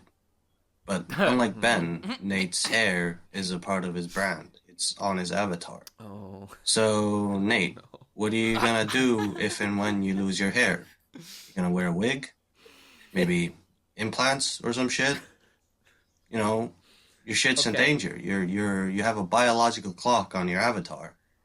What's your contingency plan here, man? All right. Well, hey, No, wait, hold on. Listen, guys. Listen. Yeah. You know what? I'm gonna fucking argue. I'm gonna argue this. Okay. I just have a huge forehead. I just always have a huge forehead. It's the same. What is a huge forehead but the absence of hair to cover it? Listen, my hair receded when I was a baby. My hairline just went way back up there and gave me a giant forehead. And it's fine. And I'm gonna have this, and my forehead will be just as giant the day I fucking die. If your claim, Ben, at 89 years old of a fucking eyeball popping out because I sneezed too hard. This is relevant to me, Ben. But if your claim is simply that your hairline has not receded any time recently, then fair enough. I'm sure people could probably like data could be compiled to test that. Okay, now. I could be crazy. Yeah. I could be imagining it. But I look at pictures of myself in like high school, and I've got like a fucking giant forehead and like the same like it's like kind of I've got the sort of it's not a widow's peak, but like I know what you mean. My hair it goes kind of like going back, up on the sides. Like it sort of sticks out front. Yeah, but it's pretty much the same. So I'm going gray really fast, at a rapidly accelerating pace. I don't think I'm going gray. But that's fine. That's different. It's all the heavy cream. I've into the hair I've thought about this a little bit because my hair is tied to my brand a lot more than Nate's is to his. I think. Perhaps. I'm known as the long hair guy. Even if I just got a short haircut, that would be like, oh, what? Yeah, what's going on?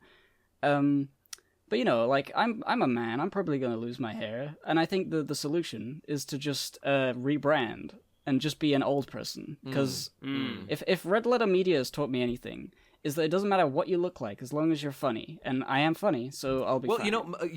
That is totally fair. But you know what?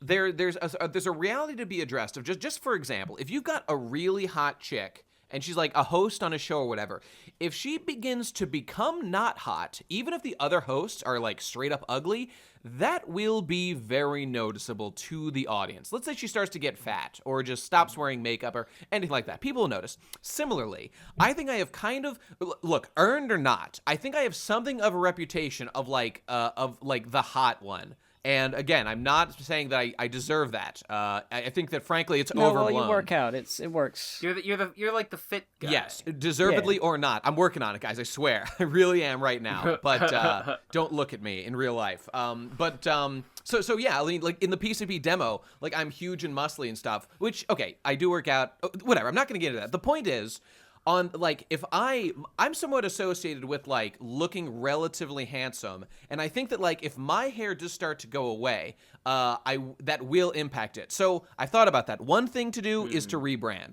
I don't really want to do that. I could like if I had no other option, I could definitely do that. And I've actually been thinking about this, about how my avatar is tied to hair, and some people have been roasting me on it, whether it's appropriate or not. How is your avatar? What do you mean? How is your avatar tied to hair? It just has hair. It is all. And like it features if I hair. went bald, it would be weird to keep using an avatar that just had hair. Don't you think? I mean, isn't it kind of lame to use the same avatar forever and ever and ever anyway? I mean, probably. You'd want to switch it up eventually. Yeah, you'd be like a wrestler going through a new gimmick. I mean, that's fair. I'm that's mad fair. because my hair's falling out. Fuck the world. Here's a video game. You know, that's true. And as a YouTube person, I'm. This is a business opportunity for me because when you go bald, that means you'll have to get me to draw you a new avatar. You know, that's fair. So that's just money in my pocket. But you know what? The thing is, and maybe I made to do that, but I've thought about this. There have been stories. I haven't verified this of how Elon Musk seemed to be going bald when he was younger, but right now he has a beautiful full head of hair. I think the technology has advanced. He got implants. I mean, implants or whatever it is. I'm telling you right now, that I don't mind. Everyone talks about baldness like they've never fucking even heard that implants exist. Like they exist. They've existed. People start to go bald and then they just get their fucking hair back. It's not even complicated. You go, you pay like $1,000, $2,000, whatever dollars or whatever. I mean, and they just put your hair back in. I think it's pretty fucking expensive. It's probably expensive, but I mean, it exists. It's weird that people act surprised about it. If you're going to save up to buy a new car, that's one thing you could do. You could save up, buy hair implants if it's important to you. I mean, women do it with breast implants, just as an example, similar sort of thing. And I think it's relatively similar to that. And so I'll tell you, people, I've considered it, and I don't think, obviously I'm doing fine right now, but it's just, there's such a weird thing of it's shameful to do it, it's embarrassing and unfortunate, but I don't know. Women wear that's weaves. A stigma that has to be destroyed. We have to fuck that. Men I think should we not should. be cursed with having to go bald. Men should have an option. When you're going bald, it's like you're game overing on life, and then the implants is like, do you want to go to easy mode? And it's like, oh, the shame. It's New Game Plus, dude. It's New Game Plus as a bald guy. Have you? Okay, you guys. Fuck that. If I go bald before I'm 40, I'm starting a fucking GoFundMe for hair implants. I don't give a fuck. Yeah. I will not be bald. Have you guys seen? You guys seen Community? Jeff from Community. Which one's main guy? Joel right? McHale. Main guy. Yeah, Joel McHale, the handsome one. He's you ever seen him before his hair implants? No. That guy had a messed up. So that fucking hairline. actor got implants when he was younger or something. Definitely. Because there's much. He looks like fucking Sheldon, but worse. I don't know. Look up pre-hair implant Joel McHale sometime, and that guy would not get leading roles if his hair looked like that. It's just a deciding factor on. Oh my god, I see the images right now. They are. Right. Look. Oh my Jesus! And he's a leading man now. He's one of the leading men. He is known for being handsome now. You got to post it. I'm posting it in the links right now. Look at this. Here's one. Yeah, See what I'm talking about? Or like, how about this one over here? There's another one, and like his hair's still back. That's less dramatic than I remember. Look at this next one though. I mean, I don't know. He's still got a giant fucking forehead. This guy went from tool to cool in one simple step, and the step was being rich. So I mean, that's fair. You know what? So I'm just gonna tell people right now. I'm gonna make it, man. I'm gonna do whatever it takes. And frankly, I got aspirations to do things and be more widely known. Yes. And if hair is gonna get in the way, I will get implants in a fucking heartbeat if I need to. No bald pact right now. We're all fucking sign it in blood. Never go bald pact. You know. Okay. The only reason I won't sign that right now is because if I reach this moment, I might want to go the Joe Rogan like ripped bald guy route and like see how that goes. Yeah. That's the only thing that I would go for. Like, I kind of like. There's nothing wrong. No, with that. nothing at all. That's a look. Of two minds on the subject. Yeah. Like, because like. I always thought George Carlin looked cool when he was like sort of balding and like, or like Jerome Flynn, the guy who plays Bronn on Game of Thrones. He looks cool. He so like I always thought that like if I'm in my 40s and it starts to go, I'll just be cool. Like whatever. Right. Exactly. Yeah, I'm cool. Exactly. But like if I feel like it's happening too soon, fuck that. I'm getting it fixed. Yeah. I feel ya. I feel ya. So we could at least make the pack of the no shame. The no shame. Well, here's the thing.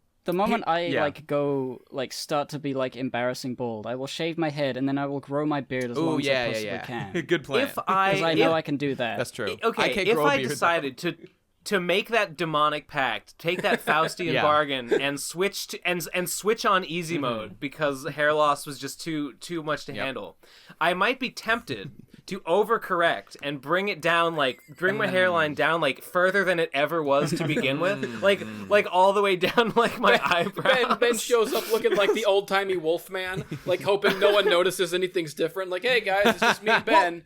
Well, think about this. Remember Harry Potter? Of course. Right? Anyone else remember Harry Potter? I don't know what you're talking about. Like remember when Hermione got her like teeth knocked out or something, and then she got shrunk. Cursed. She got them shrunk.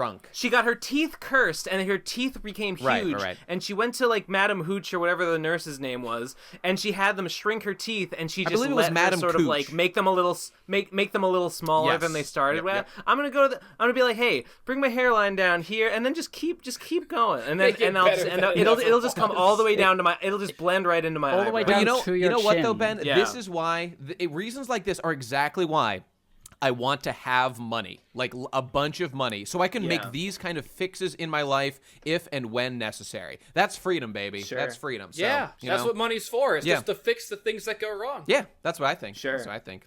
Yeah, totally. No, I agree.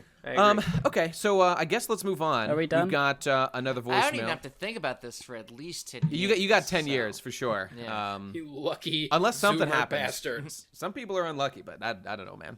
Okay, anyway, let's check in again, ladies and gentlemen. It's time for Riddle My Ass Batman. Everybody's favorite part of the PCB episode. Okay, and go. Episode redeemed. Holy ball eating parasites, Batman! I got your message. I'm on my way. Now, Riddle My Ass, Batman. When winter was near, once called his computer, my ticket out of here. Do not mention him by name, for he does not seek fame. Do not call him a loon, for he is a roller coaster tycoon. He was not elected, but is part of the collective. Your riddles are too easy, Batman. Riddle is the Doo Collective, also known as the Doo. Well done, Batman. Release him, minions.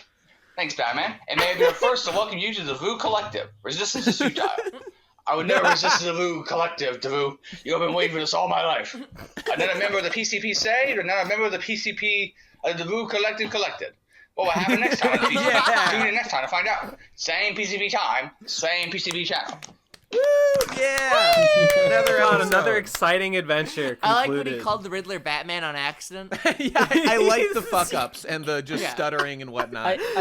I like how fast he is. He just doesn't slow down at all to catch his own breath. No. Great. Also, Gives a character. that thing at the beginning about, like, I'll be right there. I think we're introducing Robin into the arc. I think that's what's... That was definitely Robin. I think we're setting up for a big change in the paradigm. And I don't know. I'm ready for it. A narrative, what I like about arc this is that it's not like the Riddler has Batman and Batman has to answer 9 riddles and then he's released. Every single time he's released again, and then assumably he is just captured again. No, for the same he's purpose. releasing the PCP. No, he's releasing the members of the PCP. Yeah. Oh, Batman's there of his own free will. Indeed, he's free. He's trying to save us. Okay, right. Okay, I understand. Nice job. He's a good man. Good. It flew over my head. It was too smart for me. Most things are. Okay, we've got. I think that. Wait. What's this? Guys, I'm getting a secret message. There's one final addition to our voicemail section. This is from Chillin' Chocolate. This was passed to me on the deep web, personal. It was on a sealed floppy disk. I had to hack the Enigma code in order to decode for your enjoyment here today. Let's to solve the anti-life equation. Exactly. Let's hear what he has to say. Go. Here, deep in the ruins of Momocon, I am moments away from finding the remnants of El Dorado, aka PCPHQ, aka the Love Battleship, aka the Pizza Party Podcast. Oh my God. What's that? Is it a weird monkey or a deformed squid? And what's that sound? Clickety clack down the track. There's so many of them. Clickety clack down the track. Where are they all coming from? Clickety clackety down the track. Down the track. Clickety clack down the track. Down the track. Down the track. They got me. No. I couldn't get there in time. You have to find Jim. He knows where the podcast is. And most importantly, don't forget to go to patreon.com/Ben. Wait, who's screening these voicemails? It's the guy ever. Yeah, there you go. More and better content. This was our last message from the Signal on our agent in the field, Chillin' Chocolate. No. We got our contact. The signal though. went blank. You heard him though. We have to contact Jim, aka Mr. Medicare. We gotta get Mr. Medicare on the podcast so we can tell us where the Pizza Party podcast is. He's the only man who can get us the information we need. We're getting closer. I like the trail's hot. The trail's hot, and I'm excited. My blood's boiling. Oh my God, it's who do you think those exciting people, every time. Those people or beast were? Like descending upon him. Who could that have been? There's no way to know. I thought that was like a lot of trains. Like a lot of Thomas the Tank Engines just crowding in from all sides. Whoever it was, I just hope I never meet them. I just hope to avoid them. I don't think we stand any chance against a force like that. Hey, by the way, unrelated guys, it's like normal to cry and masturbate at the same time, right? Yeah, just want to know. Yeah, okay. I mean, it's not anyone's fault for crying. It's not anyone's fault for masturbating. So, like, at the same time, like that's not weird. Let's make another pact that we'll never shame each other for crying and masturbating at the same time. We get a lot of those. I can't cry unless I masturbate. I can't masturbate unless I cry. All right, well, that's it, everybody. Thanks for calling in. Speak Pipe. There it is. Man, what twists and turns. I know. Twists and turns. All over the place. I think these voicemails were like, I don't know, like over an hour, I think. Well, a lot of that, like, we just forgot that we were doing the voicemail section. I think and we just went on. There were some tangents. We had to talk about ponies and some other things. Yeah, okay, fair. But that's how it should be. Floss. And someone called in and said basically, guys, why don't Rook butt? Somebody called in with a message that just scrap the episodes and just do voicemails. Like just do voicemails. Scrap the episodes. Just trash them all, dude, and just And I was like, we should have a voicemails only episode. We should do that. That's you know what? That wouldn't be a bad idea to try. And we just, we. But then again, like I do cater these for the best ones. We would get some less good ones. But, maybe some that don't seem great to me would actually lead to better conversation than I think. I don't know. Could be. Definitely could be. As a gimmick episode, like a special thing. Like, I don't think that's a bad idea at all. Just for like a fun. If we did that, we should all go through and pick some of our favorite voicemails. Then everyone. That's true. Comes in. Bonus episode this month. Not a bad idea. Although we'd have to I don't know. Would we have to Make have a him like separate tag one it? for the Yeah, in bonus. like a separate Yeah, way yeah, or yeah. something. I don't know. Whatever. We can figure it out. Anyway, we'll look into it. We'll let you know, people, what's going on. Anyway, thanks for leaving the voicemails. SpeakPipe, link down below. Send yours as well, and maximize your enjoyment of the podcast by leaving your own and hearing if you get chosen. Patreon.com/theprocrastinators. $5 for all the bonus episodes. Last bonus episode, Sunshine and Rainbows, art and idea concept by Lethal Aurora Mage, with the rest of us along for the ride. Hey guys, yeah, I'm having a little. I know I shouldn't have done it, but I finished that Spike Hardcore Energy, and my eyes aren't looking in the same direction, and I think someone you got to call 911 if you please. I'm looking in two different directions, but both see the face of God. I'm having my left arm's going right and my right arm's going left. Oh my God! This is how you can electrically energize your body from within to automatically dab against your own will physically. And it's twisting me up, and my arms are sticking up, and I'm dabbing, guys. It hurts. It really hurts. This is how the ancients first discovered the dab in the killer archives long, long ago. Ben, step out of it. Just drink a fuck energy. Just slam down a fuck energy. I gotta slam a fuck. I gotta slam a fuck. Slam that fuck, dude. Oh, yeah. Oh, that's relaxed. Thank God he's all right. That's relaxing. Oh, I love Star Wars. I'm fucking slack. I'm so fucking slack right now. I love brands. I love fuck energy. TM. I stimulate myself with Spike, and then I relax, and then I downer myself with fuck, and then it comes out perfectly balanced. Is fuck every a downer, single time. or is it just a relative downer to Spike? Well, listen, I don't know. It does whatever you need. All I know is that when I drink a fuck, my credit card just starts getting declined when I wake up the next morning because I bought so much Star Wars merch and so much Game of Thrones merch that I just can't even. I love buy Funko Pops, dude. Let me crack this fucking fuck and buy some Funko Pops. That's what I need. Crack a fuck, buy a Funko Pop. Send in 100 cans of fuck to get your free Funko Pop, everybody. All right. Okay, follow us on Twitter at TBCrastinators, and also go check out the dating simulator, link in the description, and also at PCP Dating. Don't be like me, guys. Yeah. Don't be like me. Don't put off playing the PCP Dating Sim for another day and embarrass yourself as I have done here today. Please now. Hey everybody, it's Bestie Boy here with a final update about the PCP Editor Contest. No, we have not forgotten about it. At the time of recording this, we are just about done reviewing all the entries, and we are consolidating our votes. We are going to get in contact with the folks who are making it to the end of that thing, so I just want to let everybody know we have not forgotten about you. We will be getting to you soon, and you will hear from us, and you will see a winner in the near future with a new editor for the fucking PCP. Peace. And we will see you, ladies and gentlemen, next week with another fun episode. Have a beautiful day. Working right now. See you later. Working right now. I'm supposed to be working right now. I'm supposed to be working right now. But I'm not working. I'm doing nothing. My dick I'm jerking. Myself I'm sorry.